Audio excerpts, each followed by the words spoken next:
40 කරංගල කිව්වම අපි දෙන විතර 40 කරංගල ශ්‍රියාලා තාම 30 කරංගල. සුපුන් දේශපාලඥයන්ටත් ඕනි සමහර අයට ඕක තමයි. ඒ කියන්නේ ඒ අර අනවශ්‍ය බය තියාගන්න ඕනේ. මොකද එතකොට තමයි යාළගේ ඡන්ද පදනම තියෙන්නේ. ඇත්තටම සුපුන් අවංකවම කතා කරොත් එහෙම මේ වෙලාවේ ශ්‍රී ලංකාව දැන් ඉන්න සමාජයේ අවුල් ගොඩක් තියෙනවානේ.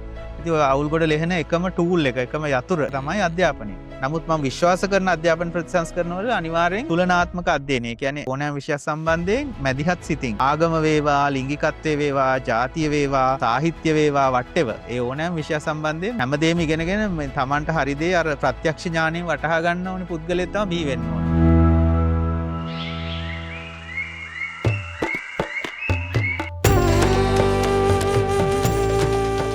අයිබෝන් මම ශ්‍රයාල් මේ අද අපි ඊදළඟ එපිසෝඩ් දෙකට එකතු වෙලා ඉන්න අපිත් එක්ක කලින් සම්බන්ධ වෙච්ච අපේ හොඳ යාළුවෙක් ඉසුරු. සුපුන් පොඩ්ඩක් ඉන්ට්‍රොඩියුස් කරලා කියන්නකෝ අද අපි කතා කරන ටොපික් එක මොකක්ද කියලා. හයි ඉසුරු අයිබෝන් thank you අද ආයේ අපේ එපිසෝඩ් එකට ආවට. අද මම හිතන්නේ ඉසුරුත් එක්ක ඉසුරුත් එක්ක දවස් කිහිපයකට කලින් කතා කරද්දී ඉසුරු කිව්වා අපි පොඩ්ඩක් මේ දවස්වල සිද්ධ වෙන এডুকেෂන් රිෆෝම්ස් එක්ක එන ඒ බෑක්ලෑෂ් එකයි කියන ඇති වෙලා තියෙන සාකච්ඡාව ගැන පොඩ්ඩක් කතා කරන්න ඕනේ කියලා. අපි ඒ ගැනත් කතා කරන ගමන් ඉසුරුගේ විස්තරත් කතා කරන ගමන් අපි අද එපිසෝඩ් එක කරමුනේ. ඉතින් ඉසුරු කොහොමද මේ දවස්වල තොරතුරු ඉන්නවා ෂේප් එකේ මේ දවස්වල ඉතින් ලංකාවේ නම් ගොඩක් ಜಾති වෙමින් යනවා. ඒව දිහා බලාගෙන ඉන්නවා. මේ දවස්වල මේ ගොඩක් දේවල් සිද්ධ වෙනවානේ. වෙනතර සතියෙන් සතියන දේවල් එන්නේ මම දැන් සතියේ දෙකක් තුනක් විතර එනවා හිතන්නේ. ඔව් සතියේ දෙකක් තුනක් මේ අපේ ජනමාධ්‍ය ඉස්සරහට අරන් ඇවිල්ලා මේ ස්ටේජ් එකේ ප්ලේ කරනවා. ඉතින් එක දවසට එක ඩ්‍රාමාස් ප්ලේ වෙනවා. ඉතින් මේ මහ ජනතාව හැටියට ඉතින් අපි ඒ දිහා බලාගෙන ඉන්නවා.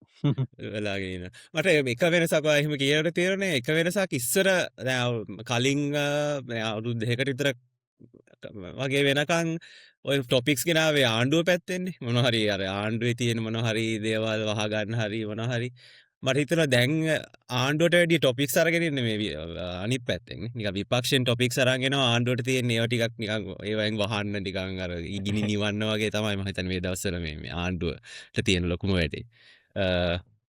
මට නිකන් ඒ වෙනසක් එහෙම තේරුණා මේ ඉතින් වගේ නෑ මම දැක්කා මේ කලින් අපිට මේ කමියුනිටි ප්‍රශ්නකොට ගොඩක් වෙලාවට අපි අර අවුට් වෙලා හිටපු කට්ටිය තමයි ගොඩක් එක ගැන කතා කරේ. ඒක බලපෑවේ. දැන් එන්න මේ ප්‍රශ්න ගැන කතා කරනවා. ඒ කියන්නේ අපි කමියුනිටි එකේ ගොඩක් ඇක්ටිව් නැති ඒ කමියුනිටි එක අයිඩෙන්ටිෆයි කරන කට්ටියටත් අර ඒකේ ප්‍රෙෂර් එක තේරෙනවා දැන් මේ යන සිටුේෂන් එකත් එක්ක. ඉතින් ඉසුරු මොනවද මේ ඔයාලට මොනවද තියෙන අදහස මේ এডুকেෂන් රිෆෝම්ස් ගැන ඒක වටේ ඇතිලා තියෙන මේ සාකච්ඡාව ගැන ඔයාගේ අදහස මොකක්ද ඕවර්ऑල් අදහස? ඇත්තටම මේ දැන් අධ්‍යාපන ප්‍රතිසංස්කරණ කියන්නේ ඇත්තටම ලෝකේ විය යුතු දෙයක්. දැන් තාක්ෂණික විෂයන් ඒ වගේම හැම විෂයක්ම භාෂාව, විද්‍යාව, සෞන්දර්ය විෂයන් මේ හැම දෙයක්ම ලෝකේ ඊටාම ශීඝ්‍රයෙන් වෙනස් වෙගෙන යනවා. එතකොට අපිට හැමදාම එකම තැන ඉන්න බෑ. එතකොට අධ්‍යාපන ප්‍රතිසංස්කරණය යම්කිසි කාලාන්තර සහිතව අනිවාර්යෙන් එන්න ඕනේ. නැත්නම් අපිට ලෝකෙත් එක්ක ඉස්සරහට යන්න බෑ. එතකොට අපි ඒක බෑ ඒක හොඳ නෑ වගේ පසුගාමී ආකල්පවල හිටියොත් අපේ රට හිර වෙනවා. ඉතින් ළමයි ඔක්කොම ඒ කියන්නේ දැන් ඉදිරි પરම්පරාව තාක්ෂණික විෂයන් එක්කලා ඒ වගේ ලෝකෙත් එක්ක යන්න එපා. නැත්තම් එහෙම වෙන්නේ අපි අර පරණ හිටපු විදිහටම ඉන්නවා වගේ එකක් තමයි වෙන්නේ. ඉතින් අනිත් එක දැන් අපි ඉන්නේ වයස 40 ගණන් වල මම හිතන්නේ. එතකොට දැන් අපි ඉගෙන ගත්ත කාලේ වගේ විය යුතු නැහැ දැන් කාලේ. ඒතර ගොඩක් දේවල් වෙනස්. එතකොට ඉතින් ඒ වෙනස ළමයින්ට ඒ කියන්නේ අධ්‍යාපන ක්‍රමයට ආවේ නැත්නම් එහෙම මේ මොන වෙයිද දන්නේ නැහැ. ඉතින් ඒක නිසා අධ්‍යාපන ප්‍රතිසංස්කරණ විය යුතුයි කියන එක සම්බන්ධයෙන් කිසිදු තර්කයක් නැහැ මං හිතන්නේ මේ සියලුම විෂයන් වල. ඉතින් ඒක මේ පස්සට අදින එක නම් ඉතින් මේ ටිකක් විශාල අවුලක් ඇත්තටම. මන්ද මේ 40 කරංගල කිව්වම අපි දෙන විතර 40 කරංගල ශ්‍රියාලා තාම 30 කරංගල. මොකද්ද මේ ඒ කියනකොට මේ එක ආගියුමන්ට් එකක් තමයි මම දැක්ක එකක් මේ අපි අර මේ කොමන් මේ දවස් ටික ප්‍රසිද්ධ කියවනේ මේ අපි පරිප්පුවට අලව ඉන්න අධ්‍යාපනයෙන් එළියට ගිහිල්ලා නේද වෙන ඊට වඩා දියුණු අධ්‍යාපන එතකොට තව ඒකේ ඒකට මේ අපිට ප්‍රතිවිරුද්ධ ආගියුමන්ට් එකක් තමයි එන්නේ මේ පරිප්පු වැටවල මේ තමයි මේ අපේ ඉන්න මේ ආචාර්ය මහාචාර්යවරු බිහි වුණේ. ඉතින් මොකක්ද ඔගේ තියෙන ලොකු වැරැද්ද කියන එක නිකන් එහෙම ආගියුමන්ට් එකක්. ඔය ඒක ගැන මොකක්ද ඔයාලට කියන්න තියෙන්නේ? හරිනේ මෙච්චර කාලෙ ආචාර්ය මහාචාර්යවරු ඉතින් මේ ඇති වුණානේ තිබ්බ අධ්‍යාපකවරුන්. ඒක තමයි ආචාර්ය මහාචාර්යකරු ඇති වුණා තමයි. ඒ අධ්‍යාපන ක්‍රමේ වැරද්දක් නැහැ කිසිසේත්ම. ඒකේ කාලයට ගැලපෙන. ඒ ආචාර්ය මහාචාර්යවරු ඇති වෙලා දැන් ආචාර්ය මහාචාර්යවරුත් තමන් ඉගෙනගත්ත විෂය එක්තරා දැන් තමන් PhD එක ගත්තා නම් මොකක් හරි අපි හිතමු මොකක් හරි භාෂාව සම්බන්ධ විෂයක් කියලා. ඒතර තමන්ගේ ආචාර්ය උපාධිය එකෙන් කළා එයා එතනින් නතර වුණා නම් එතනින් එහාට යාට පැවැත්මක් නැහැ. දැන් උදාහරණයක් හැටියට සාහිත්‍ය ගත්තොත් එහෙම සාහිත්‍යයේ දැන් සාහිත්‍ය කියන එක දැන් මාර විදිහට අප්ඩේට්. ඒ කියන්නේ දැන් අලුත් ලේඛකයන්ගේ අලුත් දේවල් එනකොට සාහිත්‍ය කියන එක වැඩෙනවා. මම එක උදාහරණයක් ගන්න විද්‍යාව සාහිත්‍ය ඕනෑම විෂයක් චිත්‍ර කලාව ඕන දෙයක් ලෝකේ වර්ධනය වෙනවා. එතකොට ඒ මහාචාර්යවරුත් අප්ඩේට් වෙද අපේ විශ්වවිද්‍යාල පද්ධතිය ඇතුලේ ඕක මම හිතන්නේ අති දැවැන්ත ප්‍රශ්නයක්. ඒ කියන්නේ ආචාර්ය මහාචාර්යවරුත් අප්ඩේට් වෙන්නේ නැතුව ඒගොල්ලොත් අර ඒකම නඩත්තු කරමින් යන එක හෙන අවුලක්. ඉතින් ඒකත් එක්කලා ළමයින්ට එතකොට දැන් එක තැන තියෙන්නේ නැහනේ ලෝකේ යනවා. හැම විෂයක්ම දියුණු වෙනවා. එතකොට ඒ විෂයන් එක්කලා ඒක අප්ඩේට් වෙන්න ඕනේ. ඉතින් අර දැන් අපේ තාත්තලා ගල් ලෑලි ලිව්වා. දැන් අපි ලිව්වා කොපි පොතේ. දැන් ළමයි මොකක් හරි ඩිජිටල් ස්ක්‍රීන් එකක සුහුරු පන්ති කාමරවල ලියනවා. ඉතින් ඒක ඒ වගේ විය යුතුයි. ඉතින් නැත්තම් ඒක මේ දියුණුවක් වෙන්නේ නැහැ. මං කියන්නේ භෞතික දේවල් විතරක් නෙමෙයි. හිතීමේ විදිහ, ඒ කියන්නේ ළමයි ලෝකේ දකින විදිහ. එහෙම දැන් ඇත්තටම සුපුන් අවංකවම කතා කරොත් එහෙම දැන් මේ වෙලාවේ ශ්‍රී ලංකාව දැන් ඉන්න සමාජෙ හෙන අවුල්නේ. අවුල් ගොඩක් තියෙනවානේ. ඉතින් ඔය අවුල් ගොඩ ලෙහෙන එකම ටූල් එක, එකම යතුර, එකම කී එක තමයි අධ්‍යාපනය. ඉතින් ඕකේ පැටලුම අරගෙන ඕක පිරිසිදු කරලා, පිරිපහදු කරලා ළමයින්ගේ ඔලුගෙඩි ටිකට අර අනවශ්‍ය ඒ කියන්නේ ඔලුගෙඩි ටික කුණු වලින් පුරවන්න නැතුව නිදහස් මනසක් එක්කලා නිර්මාණශීලීව ලෝකේ දකින්න. දැන් අපි අධ්‍යාපනයේ විෂයේදී විශේෂයෙන් කියන දෙයක් තමයි තුලනාත්මක අධ්‍යයනය. ඒ කියන්නේ හැම දේවල් ගැලම බැලන්ස්ව බලන්න පුළුවන් වෙන්න ඕනේ. සමානව තුලනය කරලා. එතකොට දැන් ඒක නැතුව දැන් මේක තමයි හරි කියලා ගුරුවරයා කිව්වොත් ඒක පිළිගන්න ළමෙක් එනවා නම් එතන පට්ට අවුල්. හරි. ඉතින් ඒ අවුල අපි ලියන්න තමයි මේ අධ්‍යාපන ප්‍රතිසංස්කරණ මම දන්නේ නැහැ දැන් අධ්‍යාපන ප්‍රතිසංස්කරණ වල ඒ දේවල් ඒ විදිහටම තියෙනවද කියලා. මම මොකද ඒ ගැන ලොකුවට අධ්‍යයනය කළා නැහැ. නමුත් මම විශ්වාස කරන අධ්‍යාපන ප්‍රතිසංස්කරණ වල අනිවාර්යෙන් තුලනාත්මක අධ්‍යයනය. කියන්නේ ඕනෑම දෙයක් ඕනෑම විෂයක් සම්බන්ධයෙන් මැදිහත් සිතින් ආගම වේවා, ලිංගිකත්වය වේවා, ජාතිය වේවා, සාහිත්‍ය වේවා, whatever ඒ ඕනෑම විෂයක් සම්බන්ධයෙන් බැලන්ස්වට මේ හිතන්න. ඒ කියන්නේ හැමදේම ඉගෙනගෙන මේ Tamanට හරි දේ අර ප්‍රත්‍යක්ෂ ඥාණයෙන් වටහා ගන්න ඕනි පුද්ගලයෙක් තමයි බිහි වෙන්න ඕනි. ඉතින් ඒකට වැඩ කරන්න මං හිතන්නේ අපි හැමෝම පොඩ්ඩක් මහන්සි වුණොත් හොඳයි. දැන් මේ වෙනසත් එක්කලා මං විශ්වාස කරනවා එහෙම දෙයක් වෙයි කියලා. හැබැයි ඉතින් ඒකට කකුලෙන් අදිනවා එක දන්නේ නැද්ද ජිල් මාට් යනවා ඉතින් මොනවා වෙයිද දන්නේ නැහැ බලාගෙන ඉන්නවා. මට නිකන් ඒකට එකතු කරන්න ඕනේ අර මේ අපි මේ පහුගිය අවුරුදු 3-4 කොවිඩ් එක්ක මේ සෝෂල් මීඩියා එක්ක මම හිතන්නේ අපි දැක්ක කලින් සමාජයේ ඒ කියන්නේ හඬක් තිබිච්ච නැති පුද්ගලයින්ට ඇවිල්ලා තමන්ගේ ස්පේසස් හදාගෙන ඒගොල්ලන්ගේ අදහස් ප්‍රකාශ කරන්න අවස්ථාවක් හම්බෙනවා. ඒ එක සමහර වෙලාවට අපි එක්ස්පෝස් වෙනවා මේ සමහර අයිඩියාස් වලට. දැන් ඒ කියන්නේ අපි කලින් අපිට ගොඩක් වෙලාවට මීඩියා අපිට දුන්න දේවල්නේ අපි ගොඩක් වෙලාවට ෆලෝ කරගෙන යන්නේ. නමුත් දැන් සමහර වෙලාවට ඕගැනික්ලි එක එක තැන් වලිනුත් ඔපිනියන්ස් එනවා. මම හිතන්නේ ඒක දෙපැත්තටම වැඩ කරනවා. මොකද මම දකිනවා මේ LGBT අයට වුණත් සමහර වෙලාවට සපෝට් එක ගොඩක් දුරට අපි අර නොහිතන අපි හිතන්නෙම නැති සමාජ කොට්ටාශ වලින් හෝ ප්‍රදේශ වලින් අයගෙන් ඒ කියන්නේ ඒක එයාලා හඬ නගලා කියන්න අවස්ථාවක් හම්බෙනවත් එක්කම අපිටත් දකින්න හම්බෙනවා. ඒ කියන්නේ මේ සමාජය අපි අර අපිට කියපු විදිහ නෙමෙයි මේ ඒ අයටත් එක එක විවිධාකාර මේ අදහස් සහ මේ කොහොමද කියන්නේ ඔපිනියන්ස් තියෙනවා කියන එක. මම ඒකට චූටි දෙයක් එකතු කරන්නම් සුපුන්. දැන් මට මතක් වෙනවා මේ වෙලාවේ දැන් යුරෝපයේ සහ යුරෝපයේ විතරක් නෙමෙයි ආසියාවෙත් මුද්‍රණ යන්ත්‍රය හොයාගන්න කලින් දැන් අකුරු සහ ලේඛනය කියන දේ තිබුණේ එක්තරා සීමිත ධනවත් ප්‍රජාවක් අතර විතරයි. පල්ලි අතේ එහෙම නැත්නම් යම්කිසි වංශාධිපතිවරු අතේ තමයි අකුරු සහ අධ්‍යාපනය තිබුණේ. එතකොට පොතක් අතින් ලියන්නේ. ඒතර අතින් ලියනවා කියන්නේ හිතන්න බයිබලයේ අතින් ලියනකොට ඒක අවුරුදු ගානක ලොකු වැඩක්. ලොකු ප්‍රොසෙස් එකක්. ඒතර ඒක මාර එක්ස්පෙන්සිව්. මාර ගණන්. ඒක මේක මිලදී ගන්න පුළුවන් ගොඩක් සල්ලි තියෙන මිනිස්සුෙකුට විතරයි.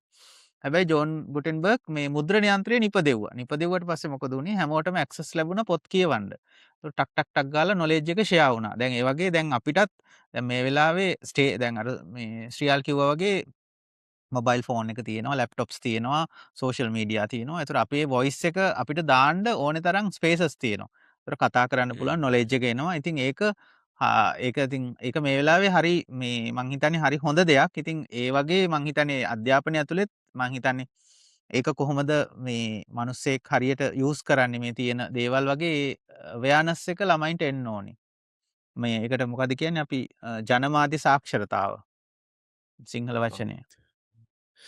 අර ඒක ඇත්ත මේ කියන්නේ අර සමාජයක් ඉදිරියට යනවා කියන්නේ එක ටූල්ස් ඉන්වෙන්ට් කරනවා කියන්නේ ඉතින් අපේ මේ තව මේ කියන්නේ අපේ මේ මොනවාද දැනුම වැඩිපුර කට්ටියට මේ යන්න පුළුවන් එක අවස්ථාවල් ඇති වෙනවා කියන එක. මේ අර ඉසුරු අර බැලන්ස්ඩ් අර මේ තුලනාත්මක නිකන් අධ්‍යාපනය ගැන කියනකොට මට මතක් වුණා මේක මම හිතන්නේ ලොකු අඩුවක් දැන්ට අපි කියන සමාජ මාධ්‍ය තුල උනත් ලොකුවට පේන දෙයක් මධ්‍යස්තව නැත්තම් ඕපන් මයින්ඩඩ් විදියට දෙයක් දිහා බලන්නේ නැතුව අහුම්කම් දෙන්න පුරුදු නැති ගොඩක් පිරිසක් හැදෙලා ඉන්නේ නේ අපේ මං හිතන්නේ මං දන්නේ ඒක මං හිතන්නේ අපේ අධ්‍යාපන ක්‍රම නිසා වෙන්නේ නැති අපි කාටවත් අපි කියන්නේ අපි හිතන් ඉන්න අපිට තියෙන ඔපිනියන් එකකට විරුද්ධ දෙයක්කට අහුම්කම් දීලා ඒක තේරුම් ගන්නවත් නැත්තම් ඒකට අඩුම ගානේ අහුම්කම් දෙන්නවත් අපි පුරුදු වෙලා නැහැ නේ අපි කරන්නේ අපි හිතන දේට වැඩිය අපි පිළිගන්න දේට වැඩිය ප්‍රතිවිරුද්ධ දෙයක් දැකපු ගමන් ගිහිල්ලා ඒකට මොනවා හරි එක බුලින් කමෙන්ට් එකක් හරි නැත්නම් ඒක ඩිස්මිස් කරලා නැත්නම් ඒ කියන කෙනා කටවහන්න හරි නැත්නම් කියන කෙනාගේ පෙනුම තියෙන මොනවා හරි දෙයක් උලුප්පලා ඒ කියන දේ පල්ලෙහාට දාන්න හරි අන්න ඒ වගේ නිකන් බොහොම පසුගාමී නැත්නම් ගෝත්‍රික විදියට තමයි හැසිරෙන විදියට තමයි මම හිතන්නේ සමාජය මම දැන් අපිට පේන සමාජය නැත්නම් සෝෂල් මීඩියා තුල අපිට පේන සමාජය මම හිතන්නේ හැදිලා තියෙන්නේ මම හිතන්නේ අර ඔය ඉසුරු කියපු අධ්‍යාපන ක්‍රමය ඊටම වැදගත් වෙන්නේ අන්න අර මධ්‍යස්ථ මිනිස්සුන් හදන්නනේ මම හිතන්නේ ඔය හැමතැනම ස්ත්‍රීන්ට ගැහණු කෙනෙක් මොනවා හරි කියනකොට දෙයක් ගිහිල්ලා ඩිස්මිස් කරන්න හරි නැත්නම් LGBTQ+ මිනිස්සුන්ව පල්ලෙහාට දාන්න මේ මිනිස්සුන්ව බුලි කරන්න හරි ඒ හැමදේම මං හිතන්නේ එන්නේ අර මධ්‍යස්ථ මිනිස්සු හැදිච්ච නැති එකෙන් නේ ඒ මධ්‍යස්ථ හිතන්න හරි අනිත් ඔපිනියන්ස් අනිත් වෙනස්කම් ටොලරේට් කරන්න හරි පුරුදු නැති මිනිස්සු බිහි වෙලා ඉන්න නිසානේ මම හිතන්නේ ඒක නේද අපි අර ඒ වගේ මිනිස්සු හදන එක තමයි මම හිතන්නේ ප්‍රධානම දෙයක් මේ අපේ තියෙන අධ්‍යාපන ප්‍රතිසංස්කරණ වලින් බලාපොරොත්තු වෙන්න ඕනේ අනිවාර්යෙන් දැන් එක වර්ග දැන් ඕනෑම සමාජයක විවිධ වර්ගයේ මිනිස්සු ඉන්නවා. එතකොට අපිට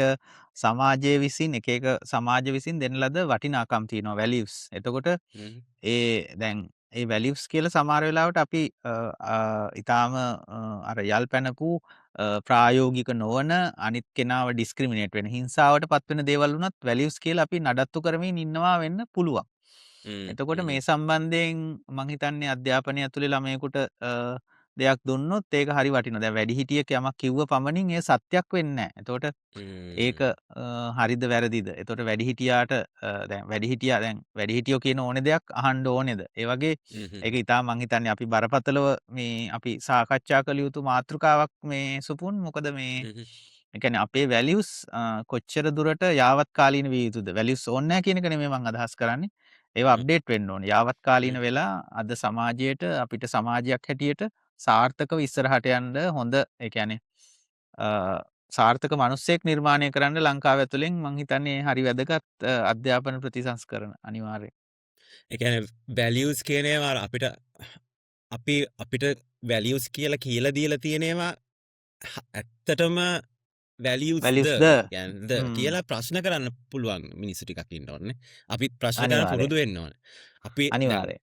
අපි වුණත් දැන් අපිත් හිතාගෙන ඉන්නවානේ අපි මොනවා හරි අපේ මොනවා හරි වැලියුස් තියෙනවා කියලා. මම හිතන්නේ අපි ඒවත් මම හිතන්නේ හැමදාම මම හිතන්නේ රීචෙක් කරන්න ඕනේ. හැමදාම ඒක වැලියු එකක්ද මේකෙන් මේ ඔව්. මොකද ඔව්. වැලිුව එකක් කියන්න ඉතින් ඒ වැලිුව එකෙන් තව මනුස්සයක පීඩාවට ලක් වෙනවා නම් ඒක මං හිතන්නේ මං හිතන්නේ ඒක එක ක්‍රයිටීරියා එකක් ඒ වැලිුව එක හොඳ වැලිුව එකක්ද නැතිද කියලා මං හිතන්නේ පළවෙනි චෙක් එක බලන්න. මං හිතන්නේ. අනිවාර්යෙන්. අපි ඇත්තටම අපිවත් රීචෙක් කරගන්න මේ අධ්‍යාපන ක්‍රමයෙන් අවස්ථාවක් දෙන්න ඕනේ අපි කියන දේ හරිද සහ අනිත් මිනිස්සෙක් කියන දේ හරි හෝ වැරදි හෝ තමන් පිළිගත්තා හෝ නොගත්තා ඒක ඇහුම්කන් දීමේ තියෙන හැකියාව ඒ කියන්නේ ඒක ක්වොලිටි එකන්නේ ඒ ගුණාංගය. තව මිනිස්සෙක් කියන දෙයකට ඇහුම්කන් දීමේ තියෙන හැකියාව. දැන් ඒවා ගොඩක් වෙලාවට දැන් අපේ සෝෂල් මීඩියා ඇතුලේ ගත්තොත් එහෙම තව මිනිස්සෙකුට ඇහුම්කන් දෙන හරි අඩුයිනේ. තමන් මේ මගේ දේ මං කියන එක හරි කියලා වගේනේ අපි ඉන්නේ. අන්න ඒව හැම මං හිතන්නේ ඇත්තටම හැදෙන්න ඕනේ. සහ ජනමාධ්‍ය සාක්ෂරතාව නම් අනිවාර්යෙන් මාර විදිහට හැදෙන්න ඕනේ. දැන් අපේ ජනමාධ්‍ය සාක්ෂරතාව තියෙන්නේ කොතනද කියලා ශ්‍රියාල් පෙන්වන්න හොඳම උදාහරණය තමයි මේ මොහොතේ ඔය දැන් අධ්‍යාපන ප්‍රතිසංස්කරණ සම්බන්ධයෙන් ජනතාව දක්වන ආකල්ප ටික. අපිට නිකන් මේ හොඳ ඒ කියන්නේ කවුරු හරි ඒ කියන්නේ සමාජ විද්‍යාව පිළිබඳ ඉගෙන ගන්න මිනිස්සෙකුට රිසර්ච් ටොපික් එකක් කොහොමද මේ මහජනතාව හැසිරෙන්නේ යම්කිසි සංවේදී කාරණාවකට කියන එක ජනමාධ්‍ය එක්ක. US වල තියෙන අයිඩියා එක වගේ තමයි කොච්චර දුරට මේ පුෂ් කරන්න දෙනවද කන්සර්වටිව් අයිඩියාස් මිනිස්සු මේ බ්‍රේක් වෙන්න කලින් මේක ඕකේ නෑ කියන එකට. yes. ඒ මේ මම මොකක්ද කියන්නේ අමතක මේ ඉස්සර අන්තිමට මොකක්ද කිව්වේ? ජනමාධ්‍ය සාක්ෂරතාව ගැනද? ඔව් මේ සංවේදී දේවල්. ඒ කියන්නේ අනිත් එක තමයි මේ සංවේදී කාරණානේ. මේ කියන්නේ මේ ඇයි මිනිස්සු මෙච්චර සමහර දේවල් වලට ගොඩාක් සංවේදී වෙන්නේ? කියන්නේ ඒ සංවේදී වෙන කාරණා ඇත්තටම සංවේදී වෙන්න ඕන කාරණා. මම වුණත් සංවේදී වෙන කාරණා තියෙනවා දැන්. මම මගේ සාමාන්‍යයෙන් මගේ සෙක්ෂුවැලිටි එක සම්බන්ධව බොහොම මේ ඩිරොගේටිව් මොන හරි දෙයක් දැක්කම ඒකට මම ගොඩක් සංවේදී වෙනවා. නමුත් මම ඒකට ගිහිල්ලා මම හිතුවොත් මම දැක්කොත් මොනවා හරි මම හිතමු ඇන්ටි LGBTQ මොනවා හරි පෝස්ට් මීම් එකක් හරි පෝස්ට් එකක් හරි දැක්කොත් ඒක මට සංවේදී. මම ඒකෙන් ට්‍රිගර් වෙනවා. නමුත් මම ඒකට ගිහිල්ලා ඒ දාන කෙනාගේ මොනවා හරි අඩුපාඩුවක් කියලා ඒ කතාව ඩිස්මිස් කරනවද? ඒකට නැත්තම් මම ඒකට රෙස්පොන්ඩ් කරන්න කොහොමද කියන මගේ හැසිරීම තමයි මම හිතන්නේ එක වැලියු එකක් නේ. අනිවාර්යෙන්. කොහොමද මේ ඒකට කොහොමද රෙස්පොන්ස් කරන්නේ? මම හිතන්නේ ඔන්න ඔතන කියන්නේ දැන් අපි වුණත් දැන් මම අපි කලින් මම එපිසෝඩ් එකක මම හිතන්නේ කතා කරා දැන් වුණත් අපි මේ පොඩ්කාස්ට් එක කරද්දිත් අපි බොහෝම පරිස්සමෙන් පොඩ්කාස්ට් එක කරන්නේ. මේ බානුකත් එක්ක මම කරපු එපිසෝඩ් එකේ බානුකයි මම කතා කරනකොට කිව්වේ මේ බානුකටත් එයාට පොඩ්කාස්ට් එකක් තියෙනවා. එයා ඒක ඉංග්‍රීසි වලින් කරන්නේ. ඒක එයා ඕස්ට්‍රේලියාව වල එයාගේ ඒ කමියුනිටි එකත් එක කරන එකක්. නමුත් මේ පොඩ්කාස්ට් එක අපි සිංහලෙන් කරන්නේ ගොඩක් සිංහල කමියුනිටි එකට ශ්‍රී ලංකන් කමියුනිටි එකට. බානුකගේ පොඩ්කාස්ට් එකේ කතා කරන දේවල් එයා එච්චර මේ හිතලා මතලා පරිස්සමින් කතා කරන්නේ. එයා බොහොම නිදහසේ කියන්න ඕන දේ අන්ෆිල්ටර්ඩ් කියලා එහෙම කිසිම ප්‍රශ්නයක් නැතුව කතා කරනවා. නමුත් මේ පොඩ්කාස්ට් එකේ අපි කතා කරනකොට අපි බොහොම පරිස්සමෙන් කතා කරන්නේ මොනවට කවුරු ට්‍රිගර් වේද දන්නේ නැහැ. අපි කොහොම මේ ට්‍රෝල් වේද දන්නේ නැහැ කියලා හරි නිකන් හරිම බයෙන් කතා කරන්න වෙලා තියෙන්නේ. අර ඒ බය ඉන්නේ මං හිතන්නේ අර ඔන්න ඔය අපි දන්නේ නැහැ මොන සංවේදී කාරණාවකට මොන විදියට මිනිස්සු රියැක්ට් කරයිද කියලා. මොකද අපි දන්නවා බහුතරයක් මිනිස්සු අර ඒ සංවේදී කාරණාවක් කියද්දී ඒක ඇහුම්කන් දෙන්නවත් ඒකට යම් සංයමයකින් මේ ප්‍රතිචාර දක්වන්නවත් පුරුදු වෙලා නැහැ කියලා සමාජයක් විදියටනේ. ඉතින් අපි බොහොම නිකන් බයෙන් තමයි නිකන් කොටු වෙලා තමයි මේ අදහසක් වුණත් ප්‍රකාශ කරන්න සිද්ධ වෙලා තියෙන්නේ. අනිවාර්යෙන් සුපුන් දැන් මේ මට ඔයව කිව්වා මතක් වුණා එක උදාහරණයක්. දැන් ලංකාවේ අධ්‍යාපන ක්‍රමය ඇතුලේ ගුරුවරයාගේ ස්ත්‍රිය, ඒ කියන්නේ ගුරුවරිය කියන කෙනා දැන් සාමාන්‍යයෙන් අපි දැකලා තියෙන්නේ රජයේ පාසල් වල සාරි අඳින ගුරුවරියෝ. ඊට පස්සේ දැන් පහුගිය කාලේ කොවිඩ් කාලේ ඊට පස්සේ එක ප්‍රශ්නත් එක්කලා අපි හිතමු මේ ප්‍රෙග්නන්ට් ළමයි ලැබෙන්න ඉන්න ගුරුවරියෝ. ඒතකොට ඒගොල්ලන්ට සාරිය යම්කිසි ගැටලුකාරී වෙන අවස්ථාවල ප්‍රායෝගිකව සරල පහසු හොඳින් ඇඟ ආවරණය වෙන සංවර ඇඳුමක් වෙනත් සරල ඇඳුමක් අඳින්න ඕනි කියලා එක්තරා ගුරුවරියක් තිලිනි ෂැල්වින් කියන මහත්මිය එයා රජයේ ගුරුවරියක් එයා යෝජනා කළා සහ එයා ඒ වෙනුවෙන් යම්කිසි වැඩ කොටසක් කළා. නමුත් දැන් අර ඔයා කියනා වගේ දැන් ඒ කාරණේට දැන් ඇඩ්‍රස් කරන්න ඕනේ. ඒකට ආමන්ත්‍රණය කරන්න ඕනේ. යම්කිසි විදිහකින් සදාචාරාත්මක සහ විද්‍යාත්මක ක්‍රමයෙන් ඒකේ තියෙන වාසි අවාසි බලලා කෝකද හරි කෝකද වැරදි. සාරිය හරි කියන අයට ඒකට මෙන්න මේ හේතු නිසා සාරිය හරි. සාරිය නැතුව වෙන ඇඳුමක් ඇඳෙන මේක හරි. නමුත් ඒකට ආපු ගොඩක් කමෙන්ට්ස් වල තිබුණේ තිරිනි ෂැල්වින්ගේ ඇස් ලොකුයි. එයාගේ ඇඟ කෙට්ටුයි. ඔව් ඇස් ලොකුයි. එයාගේ ඇඟ කෙට්ටුයි. එයා එහෙමයි මෙහෙමයි. මන් දන්නේ එයා සාමාන්‍ය තාම මේ සාමාන්‍ය පෙනුමක් තියෙන හොඳ මේ ගුරුවරියක්. මේ එයා එහෙම එක්කෙනෙක් නෙමෙයි. ගැන නමුත් ඇස් ඔව් ලොකුයි නමුත් මේ ඔව් නමුත් මිනිස්සු ඇඩ්‍රස් කරේ පොඩි ඒවා. ඔය ඒක තමයි බොහොම පොඩි ඒවා. අනිත් එක එයාගේ මේ කියන්නේ ස්ත්‍රියකට නොකිය යුතු වචන වලින් සමහර ලාවට ඒ Facebook එක ඇතුලේ මම දැක්කා එයාව බුලී වෙනවා. ඉතින් ඇත්තටම ඒ අන්නේ ඒක තමයි මං හිතන්නේ අධ්‍යාපන ක්‍රමය ඇතුලේ එකක් අනිවාර්යෙන් ඒ කියන්නේ දැන් අපි මිනිසෙක් හැටියට අපි ඒ කියන්නේ සදාචාරාත්මකව හෝ අනිත් මිනිසයාට හානියක් නොවන තැනකට එන්න එපාය. ඉතින් අන්න ඒව තමයි මං හිතන්නේ අධ්‍යාපන ප්‍රතිසංස්කරණ ඇතුලේ ආයුත්තේ. ඒ වගේම දැන් ලංකාවේ බලන්නකො අපි කාලා ටොෆි කොලයක් විසික් කරන්නේ කොහෙද? එතකොට අපි පෞද්ගලික ස්වස්ථතාව ඒ කියන්නේ පෞද්ගලික පිරිසිදුකම් පවත්වා ගන්නේ කොහොමද? තව මිනිස්සෙකුට දැන් තමන් අපිරිසිදු අපිලිවෙල මිනිසෙක් කියලා නොහැඟෙන විදිහට පුද්ගලිකව අර අපි කියන්නේ මේ සෙල්ෆ් ගෲමින් කරන්නේ කොහොමද? එතකොට ඒ වගේ දේවල් ඊටාම සරල දේවල් දිනදා ජීවිතේ වාහනයක් එලවන්නේ කොහොමද? ගෙදර දොරක් කැඩුනහම හදාගන්නේ කොහොමද? ටැප් එකක් කැඩුනහම හදාගන්නේ කොහොමද? ගෙදර අතු ගාන්නේ කොහොමද? පොදු වැසිකිළියක් පාවිච්චි කරන්නේ කොහොමද? පොදු ප්‍රවාහන සේවයක් පාවිච්චි කරන්නේ කොහොමද? ඔන්න ඕවා මං හිතන්නේ අපේ ප්‍රාථමික අධ්‍යාපනයේ ඉඳලා එකතු විය යුතුයි. රටක් හැටියට ඒවා සමහරලාට කෙනෙකුට කියන්න පුළුවන් අනේ මෙච්චර ලොකු සිලබස් තියෙද්දි ඕවා එකතු කරන්න ඕනේ නැහැ කියලා. නමුත් රටක් හැටියට ඉස්සරහට යද්දි ඒ පුංචි කාරණා අතිශය බරපතල ලෙස වැදගත්. ඉතින් ලංකාවේ බලන්න දැන් මම මේ නිකන් කියන්නේ ඩෙන්ගු ප්‍රශ්නේ තියෙනවා. ඒ අපි හරියට කුණු දාන්න දන්නේ නැති නිසා. ඉතින් ඒ වගේ ගොඩක් දේවල් වලට ඇඩ්‍රස් කරන්න පුළුවන් අධ්‍යාපනයේ හරහා. ඉතින් හරිය ඔලුගෙඩි ටිකක් ඒ කියන්නේ මේක මේ මහා ලොකු ප්‍රොසෙස් එකක් තමයි. නමුත් ඒකට යම්කිසි තැනකින් කවුරු හරි හරි විදිහට ආරම්භයක් අරගෙන මේක ගියේ නැත්තම් අපේ රට කොතෙන්ටද යන්නේ? අන්න ඒ ප්‍රශ්නේ තියෙනවා.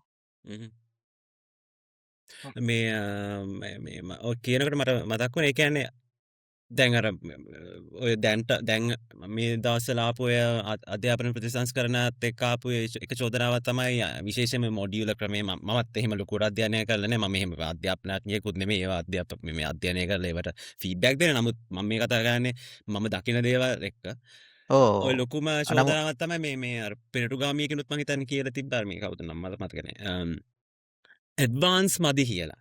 ඒ කියන්නේ තාම අර පරණ කතාවම තමයි. ඒ කියන්නේ මැතමැටික්ස් ගත්තොත් ඇඩ්වාන්ස් මදි. ඒ 6 වසරේ ළමයෙක්ට ඇඩ්වාන්ස් මදි ඒක. නමුත් අපි ඇත්තටම මේ ඔය යම් වයසකදී නැත්නම් අපි හිතමු grade 1 to 6 කියලා ඒ ප්‍රාථමික අවධියේදී ඔය කියපු දේවල් උගන්වන්න ලොකු වෙලාවක් වැය කරනවා නම් නිකන් මේ ළමයින් කියන්නේ හරිය මේ ඇකඩමික් පැත්තෙන් ඇඩ්වාන්ස් දේවල් උගන්වන්න කියමු මම දන්නේ ඒක එහෙමයි කියමු. නමුත් මේ ඒවා අරව අමතක කරලා ඒවා විතරක් උගන්වන්න ගියාම සමාජයකට වෙලා තියෙන ඛේදවාචකනේ දැන් මේ අපි අත්විඳින්නේ. ඔයා කිව්වා වගේ පර්සනල් මේ හයිජීන් එක ගැන මම දන්නවා අපි මෙහි මම කැනඩාවේ ජීවත් වෙන නිසා ශ්‍රියාලුත් මතන එක මේ සෙකන්ඩ් කරන්න පුළුවන් මේ අපි සවුත් ඒෂියන් මිනිස්සු විතර නැත්නම් බ්‍රවුන් මිනිස්සු විදියට අපිට එන ලොකුම චෝදනාවක් තමයි මම ඒක හරිද වැරදිද ඒකත් එක්ක මම සුද්දෝන්ගේ පැත්තේ හිට ගන්නවද කියන ප්‍රශ්නේ නෙමෙයි. නමුත් අපිට එන ලොකු චෝදනාවක් තමයි අපේ පර්සනල් හයිජීන් එක පිළිබඳ ප්‍රශ්න. අපේ සෙල්ෆ් ගෲමින් පිළිබඳ ප්‍රශ්න. අපිව පාගන්න පාවිච්චි කරන එක චෝදනාවක් තමයි මේ වගේ රටවල් වල දුඹුරු මිනිස්සුන්ව පාගන්න පාවිච්චි කරන එක චෝදනාවක් තමයි ඕක. මම හිතන්නේ ඒක එන්නේ ඉතින් අපිට පොඩි කාලේ ඉඳන් එහෙම මන් දන්නේ මට නම් උගන්නලා නැහැ එහෙම මේ මගේ පර්සනල් හයිජීන් එක පවත්වාගෙන යන ක්‍රම එහෙම ලොකුවට එහෙම ගන්න මට මතකයක් නැහැ. මම හිතනවා දැන් අපිට දැන් මට මම මේ පහුගිය දවස්වල නිකන් බැලුවා දැන් ගොඩක් රටවල ළමයි දැන් අපි දැන් අත් දෙක හොදන එක සරල දෙයක්නේ කෑමට කලින් අත් දෙක හොදන එක. අත් දෙක හොදන්නේ කොහොමද? දැන් ඕක අපිට ඉස්කෝලේ උගන්වන්නේ නැහනේ. දැන් මට නම් උගන්වලා නැහැ. නමුත් ඔව්. දැන් මේවා කොච්චර වැදගත්ද? ඔව්. දැන් මං හිතන්නේ සරල දේවල් තමයි. ඔයා කියන වගේ ඇකඩමික් දේවල් ඉගැන්විය යුතුයි නැත්තේ නැහැ. හ්ම්. නමුත් අපි සමාජයක් හැටියට ප්‍රායෝගික දේවල් සහ ඒවා අනිවාර්යෙන් අධ්‍යාපන ක්‍රමයට එකතු විය යුතුයි. මම දන්නේ නැහැ හ්ම්. අලුත් අධ්‍යාපන ප්‍රතිසංස්කරණ ඇතුලේ මේවා තියෙනවද කියලා. නමුත් දැන් හ්ම්. මේ ඔයගලගේ channel එක හරහා හරි මං ඒ ගැන වැඩ කරන කවුරු හරි මේක වැරදිලාවත් ඇහැ ගැටුනොත් ඒ වගේ දේවලුත් අනිවාර්යෙන් ඇඩ් කරන්න. හ්ම්. දැන් ලිංගික අධ්‍යාපනය ගැන කතා කරොත් අපේ අධ්‍යාපන ක්‍රමේ නතින්නේ. ඒ කියන්නේ ඔව්. මෙලෝදියම්ම නැති ගොඩාක් නෑ නෑ. අවම මට්ටමේ තියෙන එකක්නේ. මට දැන් ඔව්. මේ වෙලාවේ එහෙම කියන එක හොඳ නෑ. දැන් මට මගේ තරුණ මිත්‍රයෙක් පහුගිය දවස්වල මේ අර උපත් පාලන පෙති වර්ගයක් තිබුණා. එයා ඒක දවසක් මගෙන් ඇවිල්ලා ඇහුවා. එයාට යාළුවෙක් එයා විශ්වවිද්‍යාල උපාධිධාරියෙක්. ඒකයි හිනාම යන හ්ම්. කතාව. එයා හ්ම්. ඇහුවා එයාගේ යාළුවෙක් කිව්වා කියලා මේ ස්මෝක් කරන එක අඩු කරන්න මේකෙන් පුළුවන් කියලා. එයා ඒක ගන්නවා. හරිද? දැන් ඉතින් මගෙන් ඇහුවා. මං ඇහුවා දැන් පිරිමි ඔයා කෙනෙක්. ඕක පිරිමි කෙනෙක්. එයා ගන්නවා ඒක මේ ආ. එයාගේ යාළුවෙක් කියලා ඒක එයා දුම්පානය කරනවා. දුම්පානයේ ඇබ්බැහිය නතර කරන්න ඒක යූස් හ්ම්. කරොත් හරියයි කියලා යම්කිසි විදිහකින්.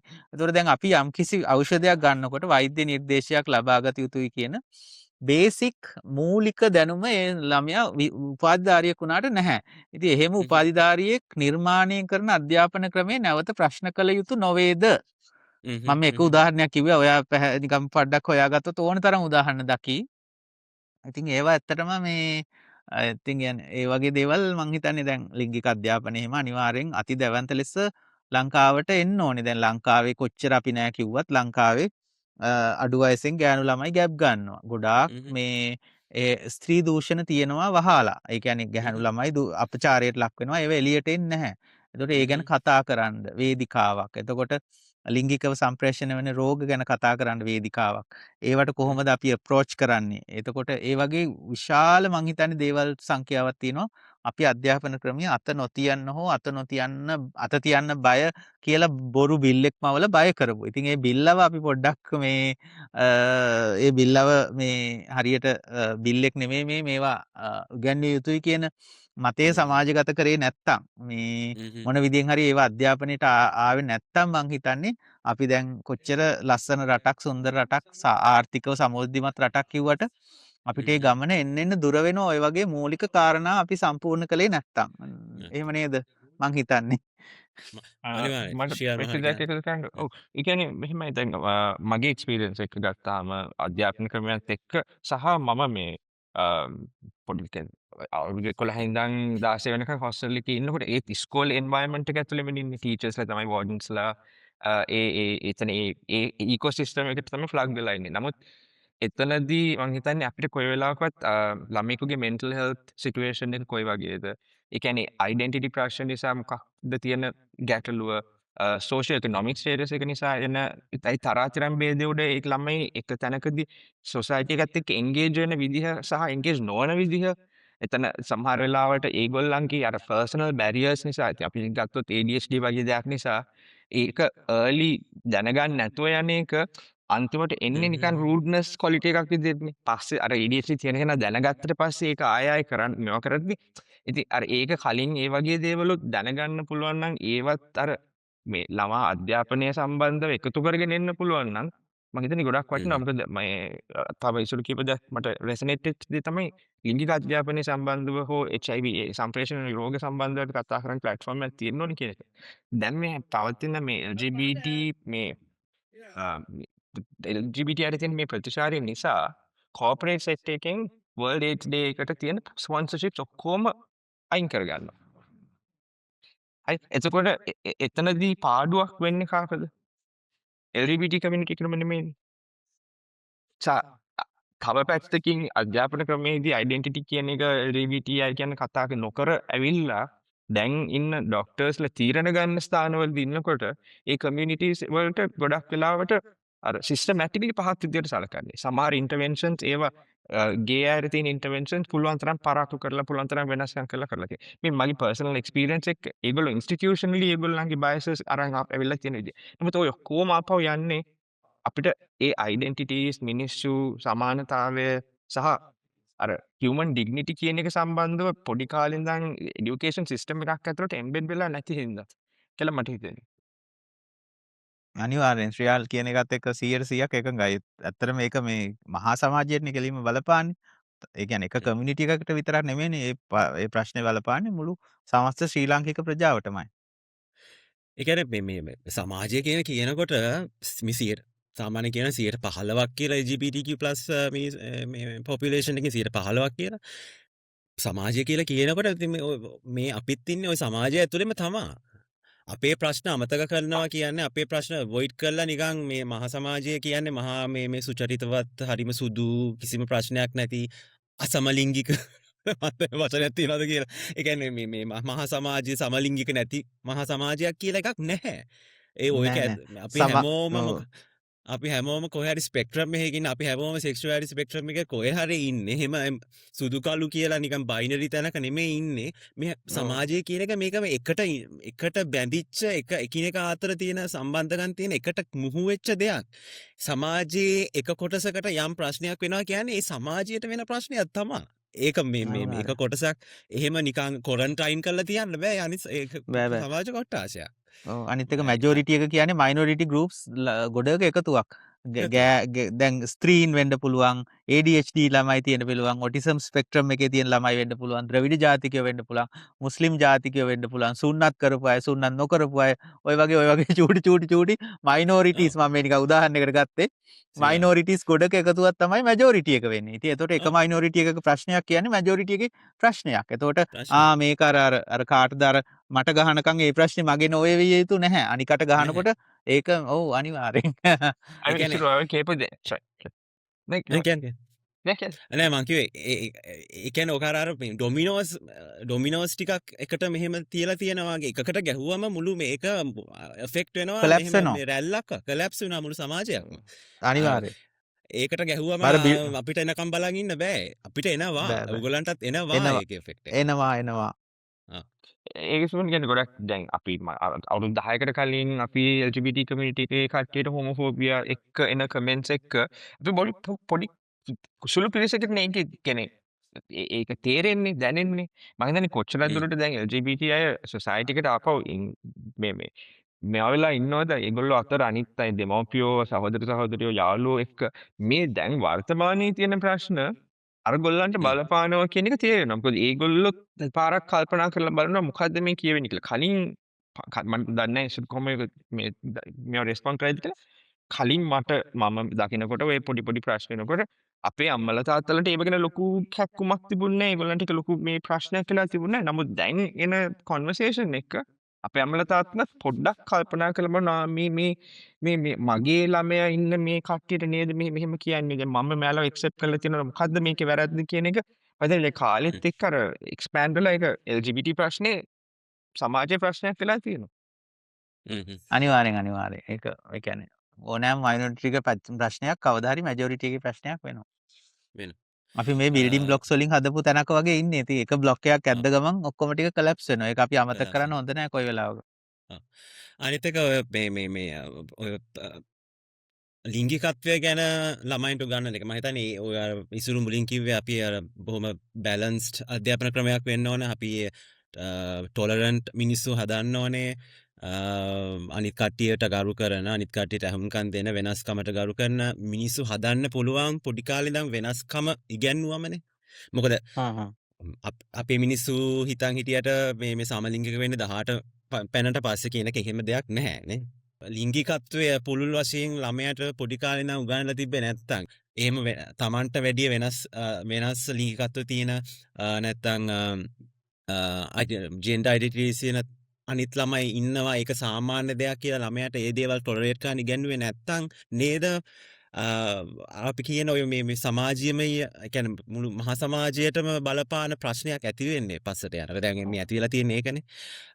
අනිවාර්යෙන්. අනිවාර්යෙන් සපොන්ද. ලිංගිකත්වය ගැන ළමයින්ට උගන්වන්න ගැනවට මොනවද තියෙන අදහස්? ඔව් වගේ. අනිවාර්යෙන් ලිංගිකත්වය ගැන ළමයින්ට අනිවාර්යෙන් උගන්වන්න ඕනේ. මොකද දැන් එක පන්තියක් ගත්තොත් එහෙනම් මේ පන්තියේ විවිධ විදිහට හැසිරෙන ළමයි ඉන්න පුළුවන්. ඉතින් එතකොට දැන් ඒ කොයි එකවත් උසස් හෝ පහත් නෑ. එක කලර්ස් තියෙන්න පුළුවන් කියන එක ස්පෙක්ට්‍රම් එකක් එක තැන්වල එක අය ඉන්නවා. අපි ඒ කියන්නේ ඒකෙන් අදහස් වෙන්නේ නෑ අනිත් ළමයි එසේ විය යුතුයි කියලා. ඒකනේ ගොඩක් අයට තියෙන බය. අනේ බය මාත් එහෙම වෙයිද එයාලා ආශ්‍රය කළොත් මමත් එහෙම වෙයිද වගේ බයක්. එහෙම වෙන්නේ නැහැ. ඒ කියන්නේ ඒ බය එන්නෙත් ඒ තියෙන නොදැනුවත්කම නිසානේ. අන්න ඒක නොදැනුවත්කම. තමයි ආමන්ත්‍රණය කරන්නේ. දැන් මට මේ වෙලාවේ මතක් වෙනවා දැන් මගෙත් එක්ක වැඩ කරන සහෝදර නිලධාරියෙක් ඉන්නවා. එයා පොළොන්නරුවේ ටිකක් දුර ගමකින් ආපු එක්කෙනෙක්. එයාගේ පුතා මේ දවස්වල එයා එක්තරා මම හිතන්නේ ජාත්‍යන්තර පාසලක ඉගෙන ගන්නවා. එතකොට මෙයා කියනවා මේ අයියේ මේ දැන් අපි පොඩි කාලේ දැන් දෙමළ මුස්ලිම් මිනිස්සු කිව්වහම අපි පට්ට බයයි. නිකන් හ්ම්. අපි නිකන් මහා ඒ කියන්නේ සමහරලාට අපේ තරහකාරයෝ වගේ දැන් මුස්ලිම් මිනිස්සු කිව්වම අම්බෝ අපි ඒගොල්ලන්ට බයයි. අපි නිකන් වැඩි කතා කරන්න යන්නේ නැහැ. නිකන් අපි නෙමෙයි වගේ කට්ටියක්. හ්ම්. හැබැයි අයියා අපේ පුතාගේ ඉස්කෝලේ ඒගොල්ලෝ නත්තලට මේ කැරෝල් කියනවා ක්‍රිස්මස් ගස් නත්තල් ගස් හදනවා. එතකොට හ්ම්. මේ මුස්ලිම් මොන හරි ඒ දිනේට ඊට අදාළ මොන හරි අර සවාන් කනවා වටලප්පන් කනවා. එතකොට දෙමළ අයගේ දවසට පොංගල් බත් කනවා. එතකොට දැන් අපේ හ්ම්. පුතාට ඒවා හරි ඔක්කොම ඒවා ඒ ගැන එයාට එයා දන්නවා. එතකොට එයා බය නෑ. එයාගේ පන්තියේ මුස්ලිම් හ්ම්. යාළුවොත් ඉන්නවා, දෙමළ යාළුවොත් ඉන්නවා. එයා බය නෑ. බය ඉතින් නැහැ. මං හිතන්නේ ඒක අපිට සේම් ඇප්ලයි කරන්න පුළුවන් සෙක්ෂුවැලිටි සෙක්ෂුවල් ඔරියන්ටේෂන්ස් වලටත් අපිට ඒක ඇප්ලයි කරන්න පුළුවන්. ඒ වගේ එක එක අය ඉන්නවා මේක ස්පෙක්ට්‍රම් එකක්. එක එක ජාතීන් වල එක එක ආගම් වල එක එක ලිංගික අනන්‍යතා සහිත අය ඉන්නවා. ඉතින් එතකොට තමයි සමාජය ඇත්තටම විචිත්‍ර වෙන්නේ නේ. එතකොට ඉතින් ඒක නැති වෙච්ච තරම් වෙන අවුලක්. ඉතින් ඒ ළමයා ඒක අවබෝධ කරනවා. ඉතින් අර මගේ මිත්‍රයා කියනවා අනේ අපි පොඩි කාලේ ඒක අපිට තිබුණ නැහැ කියන එක ගැන එයා පොඩි පසුතැවීමක් එක කිව්වේ. ඉතින් මං හිතන්නේ ඒ වගේ අර හැම දේ ගැනම අවබෝධයක් තියෙන ඒ කියන්නේ අනන්‍යතාවලට අනිකාට ගරු කරන. ඒ කියන්නේ කවුරුවත් උසස්වත් පහත්වත් නැහැ. පහත් වෙන අවස්ථා තියෙනවා. ඒ කියන්නේ නීතියට ඒ කියන්නේ දැන් සමහර දැන් නීතියට හෝ යම් දේවල් වලට පිටින් යන ඒවා අර මං කිව්වා වගේ තුලනාත්මකව හිතලා බලලා මේක හොඳද නරකද කියන දේ අවබෝධ. ඒ කියන්නේ හැමදේම හොඳයි කියන එක නෙමෙයි මං අදහස් කරන්නේ. ඒක තමයි මං කිව්වේ අර තුලනාත්මක චින්තනය කියන එක හරිම වැදගත්. ඕක මේ සාහිත්‍ය ඇතුලේ ඉතාම බරපතලව කතා කරනවා මේ දවස්වල. මොකද මේ ඕක නැතුව දැන් අපි මොකක් හරි දෙයක් ජජ් කරද්දී අපිට නිකන් ආවට ගියට ජජ් කරන්න බෑ. අපි ළඟ ටූල්ස් තියෙන්න ඕනේ මේක මේ හේතු නිසා තමයි මේක හොඳ වෙන්නේ. මේක නරක වෙන්නේ. අන්න ඒ වගේ. ඒ කියන්නේ දැන් සමලිංගිකත්වය කියන එක වැරැද්දක් කියලා මිනිස්සු හිතාගෙන ඉන්නවා. නමුත් සයින්ටිෆිකලි ගත්තම ඒක සෙක්ෂුවැලිටි එක සෙක්ෂුවැලිටි එක සෙක්ෂුවැලිටිස් වල එක සෙක්ෂුවැලිටි එකක් නේ. yes මිනිස්සුන්ගේ සෙක්ෂුවැලිටිය කියන එක එක විදියයි කියන එක සයින්ටිෆිකලි කියලා තියෙන එක සාමාන්‍ය දෙයක් කියන එක. ඒකට ඕන හැටියට සයින්ටිෆික් ප්‍රූෆ් හරි ස්ටඩීස් හරි රිසර්ච් හරි ඕන හැටියට තියෙනවා. මිනිස්සුන්ට තියෙන ඒවා ගිහලා බලන්න විතරයි. නමුත් කවුරු හරි අර අපි කිව්වාගේ වැඩිහිටියෙක් හරි කවුරු හරි නැත්නම් ආගමික නායකයෙක් කියපු දෙයක්. එහෙම දෙයක් කියපු දෙයක් විශ්වාස කරගෙන මෙච්චර තාක්ෂණයේ දියුණු කාලයක නැත්නම් මෙච්චර ඉන්ෆෝමේෂන් වලට ඇක්සස් තියෙන කාලයක අපි ඒවා එක පොඩිස් ඉන්ටර්නෙට් සර්ච් එකක්වත් කරන්නේ නැතුව අර ආගමික නායකයෙක් කියපු දෙයක් විශ්වාස කරගෙන එතනින් එහාට කිසිම අධ්‍යාපනයක් ලබා ගන්නෙත් නැතුව කොටු වෙලා ඉන්න සමාජයක් නේ දැන් හැදිලා තියෙන්නේ. ඉතින් අර ඔය ඉතින් අර මම හිතන අධ්‍යාපනය නැති වෙනවා කියන තැන තියෙන්නම ඇත්තටම බය කියන එක තමයි නේ. අපි නොදැනුවත්කම කියන නොදැනුවත්වම කියන එකත් එක්කම එන දෙයක් තමයි මම හිතන්නේ බය කියන එක. මම හිතන්නේ ওই බය කියන එක මම හිතන්නේ හරිම නිකන් පසුගාමී අර අපේ මානව ඉතිහාසය ගත්තොත් අර මූලිකව අපි බයෙන් ජීවත් වෙන මම හිතන්නේ සර්වයිවල් ටැක්ටික් එකක් විදිහට. අපි බය තමයි අපේ මම හිතන්නේ මේ අපි අර ඉන්ස්ටින්ක්ස් අර මේ හොඳට තියාගන්න අපිට එන අනුතුරු වලින් ගැලවෙන්න. ඒ වගේ බොහොම ප්‍රිමිටිව් බොහොම ප්‍රාථමික දෙයක් නේ බය කියන එක. නමුත් අධ්‍යාපනයත් එක්ක දැනුමත් එක්ක මේ අලුත් මේ සිවිලයිසේෂන් එකත් එක්ක මම හිතන්නේ බය කියන එක අපි අඩු කරගෙන අපේ දැනුම කියන එක වැඩි කරගන්න නේ අපි සාමාන්‍ය මිනිස්සු විදියට ඉස්සරහට යනවා කියලා කියන්නේ. නමුත් ඇත්තටම අපි කරන්නේ ඒක අනිත් පැත්ත. අපි බය තියාගෙන අපි දැනුම වර්ධනය කරගන්න නැතුව බයෙන් අනික අනවශ්‍ය බය වෙන්න ඕන දේවල් තියෙනවා. නමුත් දැනුම ලබාගෙන අධ්‍යාපනය ලබාගෙන ඇති කරන්න ඕන බයත් එහෙමම තියාගෙන ඉන්න එක මහා නිකන් අවාසනාවක් වගේ. මම හිතන්නේ අපි ආපහු එන්නේ අර අධ්‍යාපනයට තමයි. අධ්‍යාපනයෙන් තමයි ඔය බය නැති කරන්න ඕන. බය නැති කරනවා කියන්නේ සමාජයේ තියෙන ගොඩක් ප්‍රශ්න අඩු වෙනවා කියන එකක් තමයිනේ. සමාජයේ මේ එකිනෙකාට අතර තියෙන බය අඩු වෙනවා කියලා කියන්නේ ඉතින් සමාජය බොහොම මේ තිබ්බට වැඩිය බොහොම ස්මූත් විදියට යනවා කියන එක. එකිනෙකා අතර සම්බන්ධකම් වැඩි දියුණු වෙනවා කියන එක. මම හිතන්නේ රෑන්ටිං පොලිටිෂියන්ස් එක අපි ලටත් පටන් ඕනේ ගත්තා. ඕ නෑ ඔව් ඒක තමයි. මම හිතන්නේ පොලිටිෂියන්ස් ලටත් ඕකේ නේද මේ සුපුන් නෑ දේශපාලඥයන්ටත් ඕනේ සමහර අයට ඕක තමයි. ඒ කියන්නේ ඒ අර අනවශ්‍ය බය තියාගන්න ඕනේ. මොකද එතකොට තියාගන්න. තමයි යාළගේ ඡන්ද පදනම පියර් තියෙන්නේ. පොලිටික්ස්. ඔව් peer yes. Politics. Fear politics අනිවාර්යෙන්. ෆියර් පොලිටික්ස් තියෙන්න ඕනේ නැත්නම් එතකොට තමයි ඡන්ද පදනම තියෙන්නේ. මොකද දැන් තියෙන්නේ. තමන් කියන දේ ප්‍රශ්න කරන ඒ දේ නැවත ඒ ගැන දුර හිතන මිනිස්සු කට්ටියක් හිටියොත් ඒගොල්ලන්ට සර්වයිව් වෙන්න බෑ. පැවැත්මක් නෑ. මේ ඒක නිසා අර බය නඩත්තු කරන සමාජයක් මං හිතන්නේ අපේ වගේ දකුණු ආසියාතික රටවල් වල දැන් ඉන්දියාවේ වුණත් ඒක යම්කිසි විදිහකින් ඒක නඩත්තු කරනවා. ඒක නඩත්තු කරන සංස්ථා ටිකකුත් ස්ථාපිත වෙලා තියෙනවා. ආගමික සංස්ථාව තියෙනවා. අධ්‍යාපනයත් එක සංස්ථාවක් තමයි. එතකොට ඒකට කවුරු හරි ඒකට හරි විදිහට ඒක මේ අර කන්ස්ට්‍රක්ට් කරන්න හදනවා නම් අම්බෝ එපා. අන්නේ තියරි එකනේ ගොඩක් වෙලාවට එන්නේ නේ. ඒ බය මේන්ටේන් කරන සංස්ථා ටික බලා ගන්න පුළුවන් එක සංස්ථාවකට ඇඟිල්ලක් ගැහුවම අනිත් සංස්ථා ටික ඇවිස්සෙනවා. දැන් අපි හිතමු දැන් ඔයා කිව්වාගේ අධ්‍යාපනය එක සංස්ථාවක්. දැන්ට හදලා තියෙන අධ්‍යාපනය හදලා තියෙන්නේ බය ඇතුල් කරන්නනේ මිනිස්සුන්ගේ ඔළුව වලට සහ අර මේ ඕපන්ලි හිතන්න බැරි කරන්න, ප්‍රශ්න නොකරන්න, වැඩි හිටිය කියප එකක් එහෙම පිළිගන්න, වැඩි හිටිය කිව්වම එතනින් ආගමික නායකයෝත් ඇතුළත් ඒ අධ්‍යාපන ක්‍රමයට කවුරු හරි ගිහිල්ලා ඒක හදන්න හදනකොට ඇවිස්සෙන ටික බලා ගන්න පුළුවන්. ඉන්න මේ අනිත් ආගමික නායකයෝ ටික ඇවිස්සෙනවා. ඒ කියන්නේ ඒ අර එකිනෙකාට අන්‍යෝන්‍ය වශයෙන් මේ සංස්ථා ටික මේ මේන්ටේන් කරන්නේ කට්ටිය එකිනෙකාටනේ. අර ඒව බලා ගන්න පුළුවන් ඇවිස්සෙන කට්ටියව දැක්කම මේ කොහොමද ඒක ඒ ටික මේන්ටේන් වෙලා කියලා. ශ්‍රියා මොනාරි කියන්න තියෙනවා. නෑ මම කියන්නේ two things. එකක් තමයි මේ අපි දැන් මේ ඉන්න කාලෙත් එක්ක සමහර වෙලාවට මේක in between period එකක්ද කියලා හිතනවා සමහර තැන්වලදී. මොකද අපි සාමාන්‍යයෙන් මේ සාම්ප්‍රදායිකව ආපු දේවල් ගොඩක් ප්‍රශ්න කෙරෙලා මේ අමුතුම තැනකට ඇවිත් තියෙනවා කියලා තමයි මට නම් හිතෙන්නේ. අනිත් දේ තමයි මේ තුන් කිව්වා හැමදේම ස්මූත් වෙලා යනකොට සමාජය හොඳයි වගේ කියන අදහසත් එක්ක අවුරුදු දැන් මගේ අවුරුදු කාලය ඇතුළත මම ඇඩ්වොකසි කරපු කාලය ඇතුළත ප්‍රෝග්‍රස් එකක් තමයිනේ දැක්කේ. මේ ගිය අවුරුදු දෙකට කලින්. ඒතකොට මම මගේ ජීවිතේ කවදාවත් ඒ වැඩ කරනකොට හිතුවේ නෑ වකරේ ගිහලා ආපස්සට යයි කියන එක.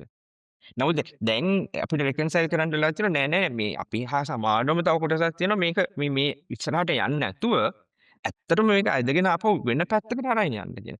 ඒ එතන ඉම්බැලන්ස් එකත් හරි අමාරුයි. නමුත් ඒක රෙකන්සයිල් කරන්න ආයෙත් තමයි මට කියන්න තියෙන්නේ මේ මම හිතන්නේ ගොඩක් වෙලාවට අපි දකිනවා ඉස්සරට වඩා මිනිස්සුන්ගේ ඔපිනියන් එක ඒ කියන්නේ ගොඩක් ජනතාවගේ ඔපිනියන් එක ඒගොල්ලන්ට කියන්න ප්‍රකාශ කරන්න මාධ්‍ය තියෙනවා. පහුගිය අවුරුදු වලට කලින් තිබිච්ච අවස්ථාවක් තියෙනවා. ඇත්තටම සමාජයේ තියෙන ඕනෑපාකම් මොනවද? මම හිතන්නේ ඕකයි ඇමරිකාවේ පොලිටික්ස් වලට ආපුවාම ඒගොල්ලන්ට ප්‍රශ්නයක් වුණේ ඒගොල්ලෝ කම්ප්ලීට්ලි ලිබරල් කට්ටිය out of touch සිටියේ සාමාන්‍ය මිනිස්සුන්ගේ මොකක්ද තියෙන මේ උමනායපාකම් අදහස් මොනවද කියන එක.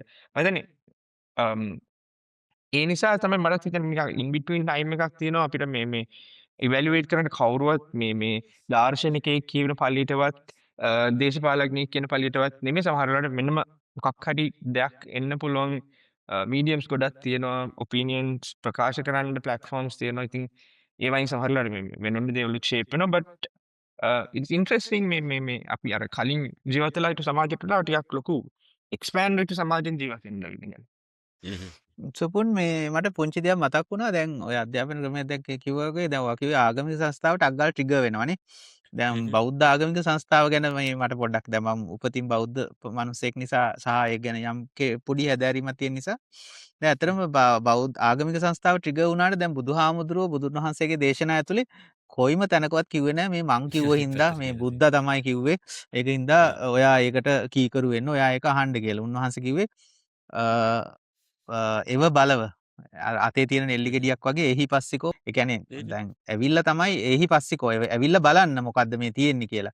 ඇවිල්ලා තමන්ගේ ප්‍රත්‍යක්ෂ ඥාණයෙන් අවබෝධ කරලා ඒක තේරුම් ගන්න. නැත්තම් මං කිව්වා හරි ඔයාගේ ගුරුවරයා කිව්වා හරි දෙවියෙක් හරි බ්‍රහ්මයෙක් හරි කිව්වා හරි කියලා ඒක පිළිගන්න එපා. ඉතින් එච්චර පැහැදිලිව සඳහන් කරලා තියෙන ධර්මයක් සහිත සංස්ථාවක් මේ වෙලාවේ අර නිකන් මේ කියන්නේ ඒ වගේ දෙයක් සම්බන්ධයෙන් ට්‍රිගර් වෙන්න එක සම්බන්ධයෙන් මම මේ කියන්නේ හැමෝම සම්බන්ධයෙන් නෙමෙයි. එහෙම නොහැසිරෙන අය ගොඩක් ඉන්නවා. නමුත් සමහරලාවට දෙයක් සම්බන්ධයෙන් නිකන් අර සමාජයේ කුපිත කිරීමේ හැසිරීම් දක්වන එක ගැන නම් පුංචි නෙමෙයි අතිවිශාල කනගාටුවක් සහ නිකන් එන බයක් තියෙනවා මොකද්ද අපිට වෙන්නේ මෙහෙම ගියොත් කියලා. ඒ කියන්නේ අපි මේ කියන අධ්‍යාපන ප්‍රතිසංස්කරණ ඉම්ප්ලිමන්ට් කරපු දර්ශනයක්නේ බුදුහාමුදුරු මුලින් ඉම්ප්ලිමන්ට් කරලා තියෙනවා. ඔයා කියපු ටිකනේ දැන් අපි ඒව බලව වැඩිහිටිය කියන්නේ පරම්පරාවෙන් ආවට කියලා විශ්වාස කරන්න එපා. පරණ පොතක තිබ්බයි කියලා විශ්වාස කරන්න එපා. ඔය ටික නේද දැන් අපි මේ මෙච්චර වෙලා කිව්වේ. ඒ කියන්නේ ඒකනේ අපි මෙච්චර කියන්නේ අපි ඒකට ඇප්ලයි කරගන්න බැරුව ඉන්නේ. එයා ඔල්රෙඩි අපිට ඒක කියලා අපි ඒක ප්‍රැක්ටිස් කරගන්න බැරුව මේ අවුරුදු 2000 ගානක් අපේ අධ්‍යාපන ක්‍රමයත් එක්ක අපි ස්ට්‍රගල් කරනවා. ඕක අපිට මේක හරියට මේ අපේ මේ අධ්‍යාපන ක්‍රමයට අතුල් කරගන්න බැරුව. ඒ කියන්නේ බුදුහාමුදුරුවෝ අර තිබ්බ ක්‍රමය ඔක්කොම ආපස්සට හරවලා ඒකට සම්පූර්ණ ප්‍රතිවිරුද්ධ ක්‍රමයක් දේශනා කරා. සමාජයක් විදිහට ඉදිරියට යන්නේ කොහොමද කියලා. අපි ආපහු ගිහිල්ලා අර බමුණගේ එකටම යනවා. බමුණනේ ඒ බමුණා ඒ දේවල් ඉම්ප්ලිමන්ට් කරේ සමාජය පාලනය කරගෙන ඉන්නනේ. අපි මේ දැනට අපි මේ සමාජයේ බමුණ විදිහට අපිට සලකන්න පුළුවන් දේශපාලඥයෝනේ. අපි අර දේශපාලඥයෝ ඉම්ප්ලිමන්ට් කරපු ඊට ප්‍රතිවිරුද්ධ දේ පස්සේ මේ ගිහිල්ලා සමාජයක් විදිහට මාර ඛේදවාචකයට වැටලා තියෙන්නේ. අනිවාර්යෙන් මාරු ඒක මා කල්පනා කරන එන වීල්ුවක් වගේ නිකන්. ඔව් අර සේම් ස්ටෝරි. ඔව් ඒක තමයි අපි ඒකේ අනිත් පැත්ත ගන්නෙ. ඉතින් සිංහල දෙමළ ප්‍රශ්න තියෙනකොට මම හිතන්නේ ඔය දේම තමයි ඩීමනයිසේෂන් එකක් නේ. ඉතින් එතනින් පස්සේ මම හිතන්නේ මන් දන්නේ මට දැන් මේක දැනෙන සමහරට මේක මේ මගේ ඩෙන්ටිටි එක මම නිසා මේක ක්වෙස්චන් වෙන ප්‍රශ්නයක් නිසා දැන් මගේ මයිනොරිටි එකනේ දැන් එතන ගොඩක් වෙලාවට මේ ප්‍රශ්න කරන්නේ. කලින් අවස්ථාවලදී මම ගොඩක් වෙලාවට මැජොරිටි එක පැත්තේ තමයි හිටින්නේ. මට එහෙනම් ඒක ලොකු වෙනසක් ෆැමිලි එකෙන්වත් දැනෙලා නැහැ. නමුත් සමහර විට මන් දන්නේ ඒ කියන්නේ මේ ප්‍රොපගැන්ඩා එක යද්දී ඒ මොකක් හරි අර බැලන්ස් එක තියාගන්න කරන ගේම් එක මම හිතන්නේ එකපාර සමහර වෙලාවට අපෙන් මේක මාරු වෙලා වෙන කාට හරි ගිහිල්ලා ඊට පස්සේ අපිට කන්ෆියුස් වෙලා බලාගෙන ඉඳී අය මිනිස්සු මේ මෙච්චර මේකට කෑණි වෙවි කියලා වෙලාවක. ඒ කියන්නේ මේ පවතින ක්‍රමය ඕන පැත්තකට කරකවන්න පුළුවන්. දැන් දෙමළ මිනිස්සුන්ගේ පැත්තට කරකවලා තිබ්බා. ඊළඟට මුස්ලිම් මිනිස්සුන්ට කරකවලා තිබ්බා. දැන් අපිට කැරකිලා තියෙනවා. ඉස්සරහට තව මයිනොරිටි එකට කැරකේ මේක නැවතුනේ නැත්තම් සමාජයේ යම් කොටසක් ගමනක් නැහැ. පීඩනයට ලක් වෙලා ඉන්නේ. ගමනක් ඉස්සරහට ගමනක් නැහැ. අපි ස්ටක් වෙලා ඉන්නවා. ස්ටක් වෙලා බය වෙලා බෙදිලා බය ඉම්ප්ලිමන්ට් කරන්න ඊළඟ ස්ටෙප් එක ඇවිල්ලා බෙදන්නනේ. එතකොට මේගොල්ලෝ බෙදලා මොකද සමාජයක් විදියට එකතු වෙනවා කියන එක මං හිතන්නේ ඒක තමයි ලොකුම බය. දේශපාලන අනිවාර්යෙන් සමාජයක් විදියට එකතු වෙනවා කියන එකයි. ඒක නවත්තන්නේ ඉතින් බය කරලා තමයි. එතකොට අර බටන්ස් ටික තියෙනවා මේ අර බය ට්‍රිගර් කරාම සමලිංගික බය ට්‍රිගර් කරාම ටක් ගාලා ඔන්න හැවිසිලා සමාජය අර සමලිංගිකත්වයට කැමති සමලිංගිකත්වයට කැමති නැහැ. ඒතර ප්‍රශ්නේ හරි. ඒ වුණාට මේ ඇල්ගොරිතම් වලට ෆිට වෙලා යනකොට ටෙක් පැත්තෙන් ඉතින් ඒක තවත් නිකන් උග්‍ර වෙලා කාගෙන්වත් මේ අනුදැනුමකින් තොරව දැන් ඉකෝසිස්ටම්ස් හැදලා තියෙනවා. මේ අපි ගිහිල්ලා වෙන වෙනම අපේ අයිඩියාස් මේ හරි කියාගෙන ඉස්සරහට යන ලොකු කියන්නේ එකෝ චේම්බර්ස් නේ.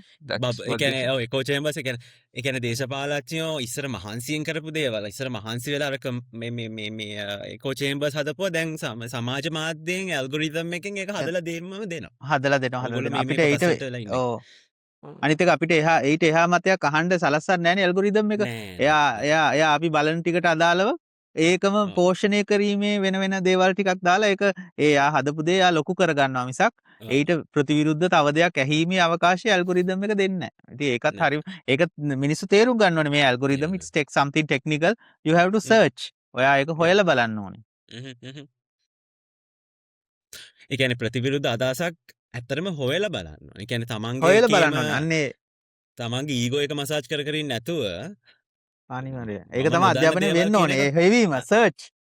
ඒ කියන්නේ හැමතිස්සෙම අර මේ මම හිතන්නේ කවුරු හරි කිව්වා කියන්නේ මේ නොදන්නවා මේ නීල් ඩිග්‍රාස්ගේ කෙනෙක් අර එයාගේ පොඩ්කාස්ට් එකේ නේද කොමීඩියන් කෙනෙක්.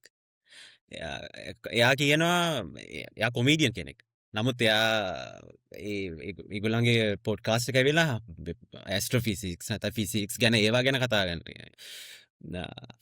නමුත් අරයා දැන් මම හිතන්නේ නීල් ඩිග්‍රාස් කියනවා වාට නම් මේක තේරෙන්නේ නැති වෙයි කියලා නිකන් ජෝක් එකකට කියනවා මේ කොමීඩියන් කියනවා මේ මම ඇවිල්ලා සමහරට මේ ඩිස්කෂන් එකේ ඉන්න මේ ඉන්ටෙලෙක්චුවලි අතින් ගත්තම පල්ලෙහාම එක්කෙනා වෙන්නේ නැති. නමුත් මම දන්නේ නැහැ කියලා මම දන්නවා. හැබැයි මං එතන නැවතලා ඉන්නේ නැහැ. මම ඒ දන්නේ නැති එක මං හොයාගෙන යනවා කියලා. මං ඒක දැනගන්න කැමතියි කියලා. ඒකයි කියලා මගේ මේ මං වැලියු එක. අන්න ඒක තමයි ඒක වැලියු එකක්. ඒ කියන්නේ අන්න ඒක වැලියු එකක්. නොදන්නවා කියලා දන්න එක සහ ඒ නොදන්න දේ දැනගන්න තියෙන ආසාව. ඒක තමයි මම හිතන්නේ ඒක වැලියු එකක් මම හිතන්නේ. අන්න ඒව තමයි සුපුන් අධ්‍යාපනයට එකතු යුත්තේ. ඒ කියන්නේ තමන් සෙවීමේ ඒ කියන්නේ දේවල් සොයා යාමේ මේ අධ්‍යාපනය තමයි එන්න ඕනේ අර දෙන දේ විදිහටම බාර අරන් තමන්ට දෙන ලද අර දැන් අපි මිනිස්සුયો ඔයා මෙයා කියලා අපි උපතින් නම් කරනවනේ. නම නෙමෙයි මං කියන්නේ. කුලය ආගම ජාතිය ලිංගිකත්වය අපි යම්කිසි බොක්ස් එකක් ඇතුළට දානවා. ඔය තමන් මේ බොක්ස් එකේම දින්නේ කියන එක ප්‍රශ්න කිරීමේ දේවල් තමයි අධ්‍යාපනයෙන් දෙන්න ඕනේ. දෙන්න. එක මගේ මං දාපු මොන හරි LGBTQ සම්බන්ධයෙන් දාපු පෝස්ට් එකකට එක්කෙනෙක් කමෙන්ට් එකක් දාලා තිබ්බා මේ ඕකුන්ව මේ ඉපදෙනකොටම මරලා දාන්න ඕනේ කියලා. එතකොට ඒකට මගේ මන් දන්නේ යාළුවෙක් ඉන්නවා එයා ඒකට කමෙන්ට් එකක් දාලා තිබ්බා ඉපදෙනකොටම ඒ කියන්නේ ඉපදෙනකොටම මරන්න ඔයා දන්නේ කොහොමද මොකද මේ අරකින් එළියට එනකොට මේ රේන්බෝ කොඩියක් අරගෙන දෙන්නේ කියලා. ඒ කියන්නේ බනින්න ගියාම නිකන් කියන්නේ මනුස්සයට පහර දෙන්න ගියාම තමන්ගේ මොළයේ තත්ත්වවත් අමතකයි. ඒ කියන්නේ තමන් ඉන්න අධ්‍යාපන මට්ටම මිනිසුන්ට පේනව නේද කියන එකත් අමතකයි. ඒ කියන්නේ එච්චරටම මේ ඩිලියුෂනල් සමාජයක්. ඒ කියන්නේ පිරිමියෙක් වීමම නිකන් මොකද්ද ලොකු බලයක් සහිත කෙනෙක් කියලා හිතාගෙන ඉන්නේ. ඔව්. ඒක එතනින් එහාට තමන්ගේ තියෙන හරිම නිකන් ඛේද වාචකයක් ඒකයි. ඛේද වාචකයක් අනිවාර්යෙන්. අපි අර මේල් ඩොමිනන්ට් සොසයිටි එකක් ඉතින් ඒවාට කවුරු හරි ඒ සම්බන්ධයෙන් කතා කරන එකත් මහා භයානකයි. ඒ අනිත් එක ට්‍රිගරින් පොයින්ට් එකක් ඔය කියන්නේ එතනත් ලොකු අර හීනමානයක් එක්කෙන තමන්ට මේ ඒකම පාවිච්චි කරලා අනිත් නැති දේවල් වහා ගන්න හදන නිකන් මොකද එහෙම අනිත් එකේ තමන්ගේ මේ මැස්කියුලිනිටි එක මේ ඒක අනවශ්‍ය විදියට මේන්ටේන් කරන්න ඒ කියන්නේ සැසිරීමෙන් ඒක මේන්ටේන් කරන්න සමහර පිරිමි විඳින දුක දැක්කහම ඇත්තටම පව් කියලා හිතෙනවා. ඒ කියන්නේ යාලා ඩොමිනන්ට් කියලා ගෙදර අයට බලෙන් ප්‍රචණ්ඩත්වයේ පටවනවා. තමන්ගේ කාර්යාලයේ හෝ තමන්ගේ යාළුවන්ට ප්‍රචණ්ඩත්වයේ පටවනවා. ඒක දැන් නඩත්තු කරන්න. ඒ කියන්නේ පිරිමියා කියන නඩත්තු අන්න ඒවා ඉතින් ඇත්තටම අධ්‍යාපන ක්‍රමය ඇතුලේ මිනිස්සෙක් සතුටින් ජීවත් වෙන්නේ සමාජයට වැඩදායක ලෙස හරියට ජීවත් වෙන්නේ කොහොමද වගේ තැනකට ඉතින් මං හිතන්නේ අපි දැන් අද කතා කරපු දේ මං හිතන්නේ ඒක මේ පොඩක් ફોකස් වෙවි යුතුයි මං හිතන්නේ. ඒක තමයි කියන්න තියෙන ලොකුම පණිවිඩය. දුර්වලයා කියන එක මනින්නේ කොහොමද කියන එක නෙමෙයි මම කියන්නේ. නමුත් සමාජයේ දුර්වලම කෙනාටත් සමාජයේ ඉහළම තැනක රස්සාවක් හරි නැත්තම් ඉහළම තැනකට යන්න පුළුවන් හරි වෙන්න පුළුවන් සමාජයක්නේ හදන්න ඕනේ. අනිවාර්යෙන්. සමාන ආත්මතාව සහිත සමාජය. සමාන. ඔව්. ඒක තමයි මම හිතන්නේ. කියන්නේ සමාජයේ දුර්වලම කෙනාටත් ගේ වොයිස් එකටත් ලොකු වොයිස් එකක් හම්බෙන සමාජය. අහුම්කම් දෙන ඕනෑම කෙනෙකුට ඕනෑම දෙයක් විය හැකි විය යුතුයි සමාජයේ. සමාන අයිතිවාසිකම් සහිත සමාජයක්. ඉතින් ඒක තමයි ඇත්තටම නැත්තේ. ඉතින් ඒක වෙනවට තමයි ගොඩක් දෙනා බය එහෙම වෙයි කියලා. මොකද අර තමන්ගේ තත්ත්වේ නඩත්තු කර දැන් ප්‍රසිද්ධ කියමනක් තියෙන්නේ අර මේ නිදහස් අධ්‍යාපනයේ හඳුන්වලා දෙද්දී සමහර පොලිටිෂියන්ස් ලැහුවලු ඕක හඳුන්වලා දුන්නොත් අපේ වත්තේ පොල් කඩන්න කවුද එන්නේ කියලා. ඉතින් අන්න ඒකම තමයි මේ රිපීට් වෙන්නේ. ඒ කියන්නේ බයයි. ඒ කියන්නේ අර ඒ පන්තිය නැති වුණොත් අපේ ගෙවල් වල වැඩ කරන්න කවුද එන්නේ? ඒ කියන්නේ අපේ අර අපිට යටින් තියෙන මේ පන්තියට එදට එනවට බයයි. ඉතින් අන්න ඒක තමයි ගොඩක් වෙලාවට ඒක තමයි වෙලා තියෙන්නේ මං හිතන්නේ අපේ සමාජය ඇතුලේ. වැඩේ කියන්නේ දැන් අපේ වැලියුස් ඇතුලේ දැන් එහෙම පල්ලෙහා තැනක ඉඳලා තුඩ තැනකට ආවොත් ඒත් ඒගොල්ලෝ මේ තියෙන ස්ටේටස් මේ තියෙන තත්ත්වෙම නඩත්තු කරන්න ඒගොල්ලෝ හුරු වෙන එක තමයි වඩාම හුරු ඛේද වෙන එක. වාචකය. කියන්නේ ඒක තේරුම් ගැනීමේවත් හැකියාවක් නැහැ. ඒගොල්ලෝ මාර නෑ නෑ. බ්ලයින්ඩ්. ඒකයි. මේ කියන්නේ බයි ඔව් ෂියර්. නෑ මං හිතන්නේ එතනදී මං හිතන්නේ අපි ඉස්කෝලේ වලින් ළමයින්ට හරියට අපි දෙන්න අවශ්‍ය දෙන මොඩල්ස් ඔෆ් සක්සස් කියන එක එක එක්කෙනාට විවිධාකාරයිනේ. අපිට කවුරුවත් ඒක මෙහෙමයි කියන එක ගැන ඒ කියන්නේ කන්ටෙන්ට්මන්ට් තියෙන්නේ කොහෙද කොතනද හැපිනස් තියෙන්නේ කොතනද සක්සස් එක තියෙන්නේ කොතනද කියන එක මේ ඒ කෙනාට ආවේනිකයි කෙනාගේ ජීවිතයට ආවේනිකයි කියන එක කවුරුවත් කොයි වෙලාවකත් කියලා දෙන්නේ නැහැ. හැමෝම කියන්නේ දොස්තර කෙනෙක් වෙන්න ඕන, ලෝයර් කෙනෙක් වෙන්න ඕන, මෙහෙම කෙනෙක් වෙන්න ඕන, මෙහෙම දේවල් තියෙන්න ඕන, මෙහෙම කියන්නේ ඒක මම හිතන්නේ පොඩි කාලේ ඉඳන්ම අපි අර ඔළුවෙන් හදාගෙන එන දෙයක් එක්ක මේ සමහර වෙලාවට මට හිතෙනවා මේ අපිට අපේ නොවන ප්‍රශ්නයක් අපිට දීලා අපි ඒ ප්‍රශ්නේ ඇදගෙන යනවා අපි දන්නේ නැතුව මේක අපිට නොකළ යුතු දෙයක් කියන එක මම හිතන්නේ මම දන්නේ තේරෙනවද කියලා කියන්නේ ඒ කියන්නේ ඔව් ඒ කියන්නේ සක්සස් කියන එක අපිට පෙන්නලා දීලා තියෙන විදියක් තියෙනවා සමාජය විසින් හරි නැත්තම් අපි ඇත්තට මේ සක්සස් කියන ඒ තැනට යන්නේ අරක දිහා බලාගෙන මිසක් අපිට අපේ ඕන් මේ අපේ සක්සස් එක අපිට ගෝචර විදියට වෙන විදියට ඩිෆයින් කරලා නෙමෙයි. ඒ කියන්නේ අපි අනුන්ට ඕන දෙයක් කරන්න. අනුන්ට ඕන දෙයක් කරන්න. ඒ කියන්නේ සමහරවිට පොඩි එක්සැම්පල් එක තමයි අපේ ගෙදර අයගෙත් දැන් මේ හැමතිස්සෙම අමතක වෙනවා චැලෙන්ජස් ඉන්ඩිවිජුවල් චැලෙන්ජස් මොනවද කියන එක.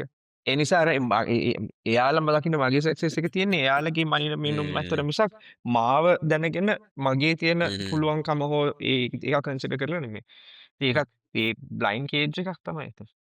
අනිවාර්යෙන් ඒක මම වුණත් අපි මේ පොඩ්කාස්ට් වලට ඇවිල්ලා හරි නිකම් Facebook එකේ හරි නිකම් බණ දේශනා කරනවා නිකම් කියන්නේ නමුත් මට මම වුණත් ඒ කන්ෆ්ලික්ට් එකේ ඉන්න දැන් මට වුණත් ඩේලි මට සමහර පේන දේවල් වලින් මම මාව ක්වෙස්චන් කරන මම සක්සස්ෆුල්ද නමුත් මම දන්නවා මම සක්සස් එක කියලා මම විශ්වාස කරන්නේ මගේ මානසික නිදහස මගේ සතුට මම සන්තෝෂෙන් ජීවත් වෙනවා කියන එක තමයි මම ජෙනුවින්ලි මම විශ්වාස කරන මගේ දියුණුව කියලා කියන්නේ. මම දියුණු තැනක ඉන්නවා කියලා කියන්නේ මම ඒක. එහෙම මම දන්නවා වුණත් ඒක ඩේලි මගේ ඒක ක්වෙස්චන් වෙනවා සමහර දේවල් දකිද්දී මගේ සක්සස් එක ඇති අර මම දිනපතා මම ක්වෙස්චන් නමුත් අර මම විශ්වාස කරන දේ අරක වුණාට නමුත් මමත් දිනපතා ඒක වෙනවා මට ඒ ක්වෙස්චන් වෙනවා මොකද සමාජයේ මේ දියුණුව කියලා පිළිගන්න ක්‍රමය එකක්. නමුත් ඇත්තටම ගත්තම ඒක කෙනගෙන් ගෙන මම කැමති සමාජය පිළිගන්න සක්සස කර යන්න එක තමන්ගේ චොයිස එක නමුත් එහෙම යන්න අපිව නිකං පෙළමවීමක් තියනන්න සමාජ විසින් මෙහම ඒවාගේ එක්ස්පෙක්ටේෂන්ස් තියෙනකට මහිතන ඒක අඩුවනා නං වෙනස්කම් පිළිගන්න සමාජයක් ඇතිවුණනම් මහිතන්න අපිට තියෙන පීඩනය ගොඩක් දුර අඩු වෙන මහිතන අපි සක්සස් කියන අපේ වානස්ක නිදහස සතුටෙන් ජීවිතය ගත කිරීම කියන තැනට එන්න පුළුවන්න මහිතන්න එක ලොක්කු මහිතන්නේ සමාජයක් විදිහට සහ පෞද්ගලික විදිහටත් මම හිතන්නේ ලොකු මම හිතන්නේ ලොකු දෙයක් අනිවාර්යයි. දැන් අනිත් එක අර අපේ සමාජයේ මේ දැන් රැකියා සම්බන්ධයෙන් වුණත් අර තියෙනවානේ මේ පොඩි නඩත්තු කරන එකක් මේවා උසස් රැකියා මේවා චුට්ටක් ඊට පහත් රැකියා ඒ වගේ ඇත්තටම දැන් සතුට කියන එක දැන් මට ෆොටෝග්‍රැෆර් කෙනෙක් වෙන්න ආස නම් ඒක හොඳ දෙයක් නේ. ඉතින් ඇත්තට මේ වගේ ඕනෑම මිනිස්සෙකුට තමන් කැමති ඕනෑම දෙයක්. නට්ටුවෙක් වෙන්න කැමති එක්කෙනෙක් ඉන්න පුළුවන්, බෙර ගහන්න කැමති එක්කෙනෙක් ඉන්න පුළුවන්, චිත්‍ර අඳින්න කැමති එක්කෙනෙක් වෙන්න පුළුවන්, whatever. ඉතින් තමන් කැමති දෙයක් කිරීමේ අවස්ථාව ඇත්තටම දැන් අධ්‍යාපන ක්‍රමය ඇතුළේ ළමයි දැන් ඒ වගේ දක්ෂයෝ කොච්චර මේ අධ්‍යාපන ක්‍රමය ඇතුළේ මේ මං කියන්නේ ශාරීරිකව නෙමෙයි මානසිකව මරලා දානවා ඇද්ද නේද සුපුන්? ඒ කියන්නේ දැන් බලෙන් දක්කගෙන යනවනේ උඹ මේ ඉංජිනේරුවෙක් වෙන්න ඕනේ උඹ දොස්තර කෙනෙක් වෙන්න ඕනේ කියලා අපි ඒ ළමයා බලෙන් දක්කගෙන යනවා යම්කිසි දෙමාපිය සහ සමාජය විසින් යම්කිසි ආස්ථානයකට. හැබැයි එතන ලෝකේ ඉන්න දක්ෂතම චිත්‍ර ශිල්පියා මැරිලා යනවා ඇති. සමහරට මියුසිෂියන් කෙනෙක් මැරිලා යනවා ඇති. මොකක් හරි කෘෂි විද්‍යාඥයෙක් මැරිලා යනවා ඇති. ගොවියෙක් මැරිලා යනවා ඇති. ඉතින් ඇත්තටම සමාජය හැටියට ඒක හරිම දුක් ඛේදජනක දෙයක්. ඉතින් අපේ අධ්‍යාපන ක්‍රමයේ පුංචි පන්ති වලදීම තමන්ගේ දක්ෂතා තමන්ට අඳුනා ගන්න දෙමාපියන්ට ගුරුවරුන්ට ඒව අඳුනා ගන්න අවස්ථාවත් එක්කලා ඒ තමන්ගේ දක්ෂතාවත් එක්කලා අධ්‍යාපන ක්‍රමය පවත්වා ගැනීමේ ඒ ක්‍රමවේදය මං හිතන්නේ හරියට ඩෙවලොප් වෙන්න ඕනේ නෑ. ඒක ඇත්තටම ඒකට අධ්‍යාපන ක්‍රමයේ ඇතුළට ඕක ආවොත් තව ඉස්සරහ පරම්පරා දෙකකින් පස්සෙවත් මේක හැදෙයි. හරිද? ඉතින් ඔව්. කියනකට මට මතක් වෙනවා මේ ඒ කියන්නේ තනිකරම ඉතින් දේශපාලන මේ එජෙන්ඩා තමයි රන් වෙන්නේ. නමුත් මේ දවස්වල උස්සගෙන යන ඔක්කොම අර කොමන් ආගියමස් යන්නේ දැන් මේ දවස්වල එක්කෙනෙක් උස්සගෙන යනවා අර ඉතිහාසීය මොඩියුල් එකක් ඇවිල්ලා වාහනවල විකාශනය. මෙයා ඒක පොත පෙරලගෙන පෙන්නනවා මේකද මේ ඉතිහාසය කියලා ළමයින්ට උගන්වන්නේ මේ ඒ කියන්නේ ඒගොල්ලන්ට ඕන රාජාවලිය උගන්වන්නේ ඉස්සර වගේම. ඉතිහාසය කියන්නේ රාජාවලිය විතරයි. ඒ කියන්නේ හැම ළමයාමටම මේ රාජාවලිය ඉගෙන ගන්න අවශ්‍යතාවයක් නැහැ නේ. ඒක අවශ්‍ය නෑ. මට තිබ්බ එපාම කරපු එක තමයි රාජාවලිය මතක තියාගන්න එක. මම ඉතිහාසය මම හිතන්නේ මට O level වලට මට D අපේ සබ්ජෙක්ට්ස් 10ක් තිබ්බනේ D9යි C එකයි තිබ්බේ. C එක තිබ්බේ ඉතිහාසයට. ඒ කියන්නේ ඒ කොහොම හරි හැම ළමයටම රාජාවලිය ඉගෙන ගන්න කැමැත්තක් හෝ අවශ්‍යතාවයකුත් නැහැ. සමහර ළමයි කැමති ඇත්තේ වාහන ගැන ඉගෙන ගන්න. අනිවාර්යෙන්. වාහන ගැන ඉගෙන ළමයි ඉන්නවද කියලා බලන්න මේ මොඩියුල් එක තියෙන්නේ. ඔව් ඒක තමයි කියන්නේ. ඔව් ඒක තමයි. දැන් අනිත් එක දැන් අපේ ප්‍රශ්න ක්‍රමය බලන්නකෝ. දැන් ප්‍රශ්න ක්‍රමේ දැන් ළමයාගේ චින්තනය, ළමයාගේ හිතීම් හැකියාව වෙනුවට මතකේනේ පරීක්ෂා කරන්නේ. දැන් රාජාවලියේ අර රජ්ජුරුවන්ගේ නම් මොකක්ද? එයා හිටියේ කොයි කාලෙද? මේ ඊට පස්සේ අර සාහිත්‍ය කියන්නේ ඇත්තටම මාර නිර්මාණාත්මක විෂයන්නේ. ඒක අපේ හැඟීම් පුපුදු කරන, අපේ සංවේදනා වැඩි කරන, ඒක මාර සෙන්සිටිව් ලස්සන විෂයක්. හැබැයි අපේ ප්‍රශ්න පත්‍රය අහන්නේ පහත් සඳහන් දෙබස කා විසින් කාහට කොතෙදී පවසන ලදිද. ඉතින් ඒක වැඩක් තියෙනවා කවුරු කොහේ කිව්වද කියලා. ඔය කියන්නේ කටපාඩමනේ. ඒ කියන්නේ ක්‍රියේටිවිටි නිර්මාණාත්මක හැකියාව කියන එක බොහෝම පල්ලෙහා තැනකට දාලා මතකයේ පරීක්ෂා කරනවා. අවුරුදු කා විසින් කාට හට පවසන ලදිද අවස්ථා සම්බන්ධය. ඉතින් ওই වගේ දේවල් ඇත්තටම අර දැන් ප්‍රශ්න පත්‍රයේ ඉඳලම ওই වගේ දේවල් මම හිතන්නේ වෙනස් වෙ යුතුයි. අපි තුන්දෙනාම අධ්‍යාපනඥයෝ නෙමෙයි. නමුත් සාමාන්‍ය පුරවැසියෝ හැටියට අපිට මේවා කීමේ සහ මේවා ගැන ප්‍රශ්න කිරීමේ අයිතිය තියෙනවා කියලා මම විශ්වාස කරනවා. ඉතින් අධ්‍යාපනඥයින්ට අපි ආයාචනා කරනවා මේවත් කන්සිඩර් කරන්න. අධ්‍යාපනඥයන්ට දෙවි පිහිටයි කියලා තමයි කියන්න තියෙන්නේ. මේ යන මේ විදියට මේවා ටික ඉම්ප්ලිමන්ට් කරන එක මට තේරෙන්නේ කොහොම කරයිද කියලා. ඉතින් ඉස්සර ශ්‍රියාට මොනවා හරි කියන්න තියෙනවද අවසාන කල්පනා කරේ ඉතින් සමහර වෙලාව කියන දේවල් ඇත්තටම කොයිතරම් දුරට සමාජයේ ප්‍රශ්නද මේ දේශපාලන ප්‍රශ්නයක් උඩ මේ කොලින් මුලුප්පල දාපු දේවල් සමහර දේවල්. එතකොට ඒ අර දේශපාලනික උවමනාව නැති වුණාම අනේ අර ඒ බොරුව අහගෙන හිටපු මිනිස්සු ඒ වෙනුවෙන් සටන් කරපු මිනිස්සු මට හිතා ගන්න කියන්නේ මොකද මම සමහර තැන්වල දකින්න කිසිම පදනමක් නැතුව සමහර දේවල් කතා කරන්නේ. ඉතින් පදනමක් ඒක තමයි ඒක ඇත්ත. කියන්නේ අපි මේ ඇත්තටම මේ සාකච්ඡා කරන එක ඇත්තටම මේ එන අධ්‍යාපන ප්‍රතිසංස්කරණ වලට විරුද්ධ වෙන මේ සාකච්ඡාව මේකට කනෙක් වෙන්නේ. හරිද? හරි. ඔව් මේක ඇත්තටම මේ ඇත්තටම ඉතින් එකwidehat බැලුවම බොරුවක් ඉතින් මේ ඔය එන ඔක්කොම විරෝධතා ඔක්කොම ඉතින් මේ දේශපාලනිකව මේ මොටිවේටඩ් දේවල් ඉතින් ඒගොල්ලෝ කියන කට්ටියක් දන්නවා ඒගොල්ලෝ කියන්නේ බොරු කියලා. ඒගොල්ලෝ විශ්වාස කරන්නේ නැහැ. ඒගොල්ලෝ කියනවා. ඇත්තටම ඒක ඉතින් අපි මිනිස්සු දැනගන්න ඕනේ ඒක ගැන. වන්ද පෙට්ටි වලට මොකද උනේ? ඔක්කොම ඉතින් මීඩියා කැම්පේන් ගොඩක් දේවල් ඇත්තටම. දැන් වන්ද පෙට්ටි නැද්ද? ඒව දැන් ඉවරයිද? කල්නිකුත් වෙලාද? ආයි එනවනේ. ආයි මම දැක්ක 8,70,000ක් නෑ 87,000ක්ද මවුරු වඳ කරලා කියලා අර මොකද්ද ඔපරේෂන් එක කියන්නේ නානසාර හාමුදුරුවෝ. ඒ කියන්නේ මිනිස්සුන්ට අධ්‍යාපනය තියෙන්න ඕන ඒව කියනකොට එහෙම තෝරා බේරාගෙන මේව කරගන්න. ඔව් දැන් අපිට ඕන තරම් ඇක්සස් තියෙනවනේ සුපුන් ඔය පරීක්ෂා කරලා බලන්න ඇත්තද බොරුද කියලා. ඔව් ඉතින් ඒ පරීක්ෂා නොකර මිනිස්සු නිකන් දැන් අනිත් එක තොරතුරු දැනගැනීමේ පනත තියෙනවා. ඒතර ආණ්ඩුවේ හරි රජයේ ආයතනයක හරි වෙන ඕනෑම දෙයක් මිනිස්සුන්ට ඒ කියන්නේ ට්‍රාන්ස්පරන්සි එකක් ඇතුව ප්‍රශ්න කිරීමේ හැකියාව මේ වෙලාවේ තියෙනවා. ඒ වගේ මොනවා හරි රජයේ හරි මොකක් හරි වැරද්දක් වෙනවා නම් ඒක නීති අනුකූලව ප්‍රශ්න කරන්න ඕනේ. අධිකරණයේ තියෙනවා. අධිකරණ ක්‍රියාමාර්ග දිගේ යන්න ඕනේ. ඒ අර මේ බොරුවට මේ සෝෂල් මීඩියා වල කෑ ගහගෙන අර මිනිස්සුත් කුලප්පු කරගෙන අර හරි වැරදි ගමනක් තමයි යන්නේ ඇත්තටම. අපේ දැන් සිස්ටම් එකක් තියෙනවනේ එස්ටැබ්ලිෂ් වෙලා. ඒකේ තොරතුරු දරගැනීමේ පනතේ දැන් ස්පිරිතාලෙක එහෙම වඳ කරනවා නම් මිනිස්සුන්ට බලෙන් ඒ ගැන පරීක්ෂණයක් පවත්වලා ප්‍රතිඵල ගන්න පුළුවන්. තොරතුරු ඕනේ. දැනගැනීමේ පනත තියෙනවා. එන ඉසුරු අද මම හිතන්නේ හොඳ සාකච්ඡාවක් කරා මම හිතන්නේ අපේ අධ්‍යාපන ක්‍රමය සහ මේ ඇත්තටම වෙන්න ඕන මේ වෙනස්කම් මොනවද කියන එක. බොහොම ස්තුතියි වගේ වෙලාවට ආවට මේ අවසාන වශයෙන් මොනවද කියන්න තියෙන්නේ?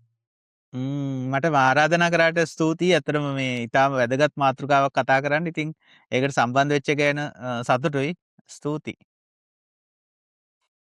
මේ අපේ බල්ල පුරන්න පටන් ගත්ත කවන්නේ.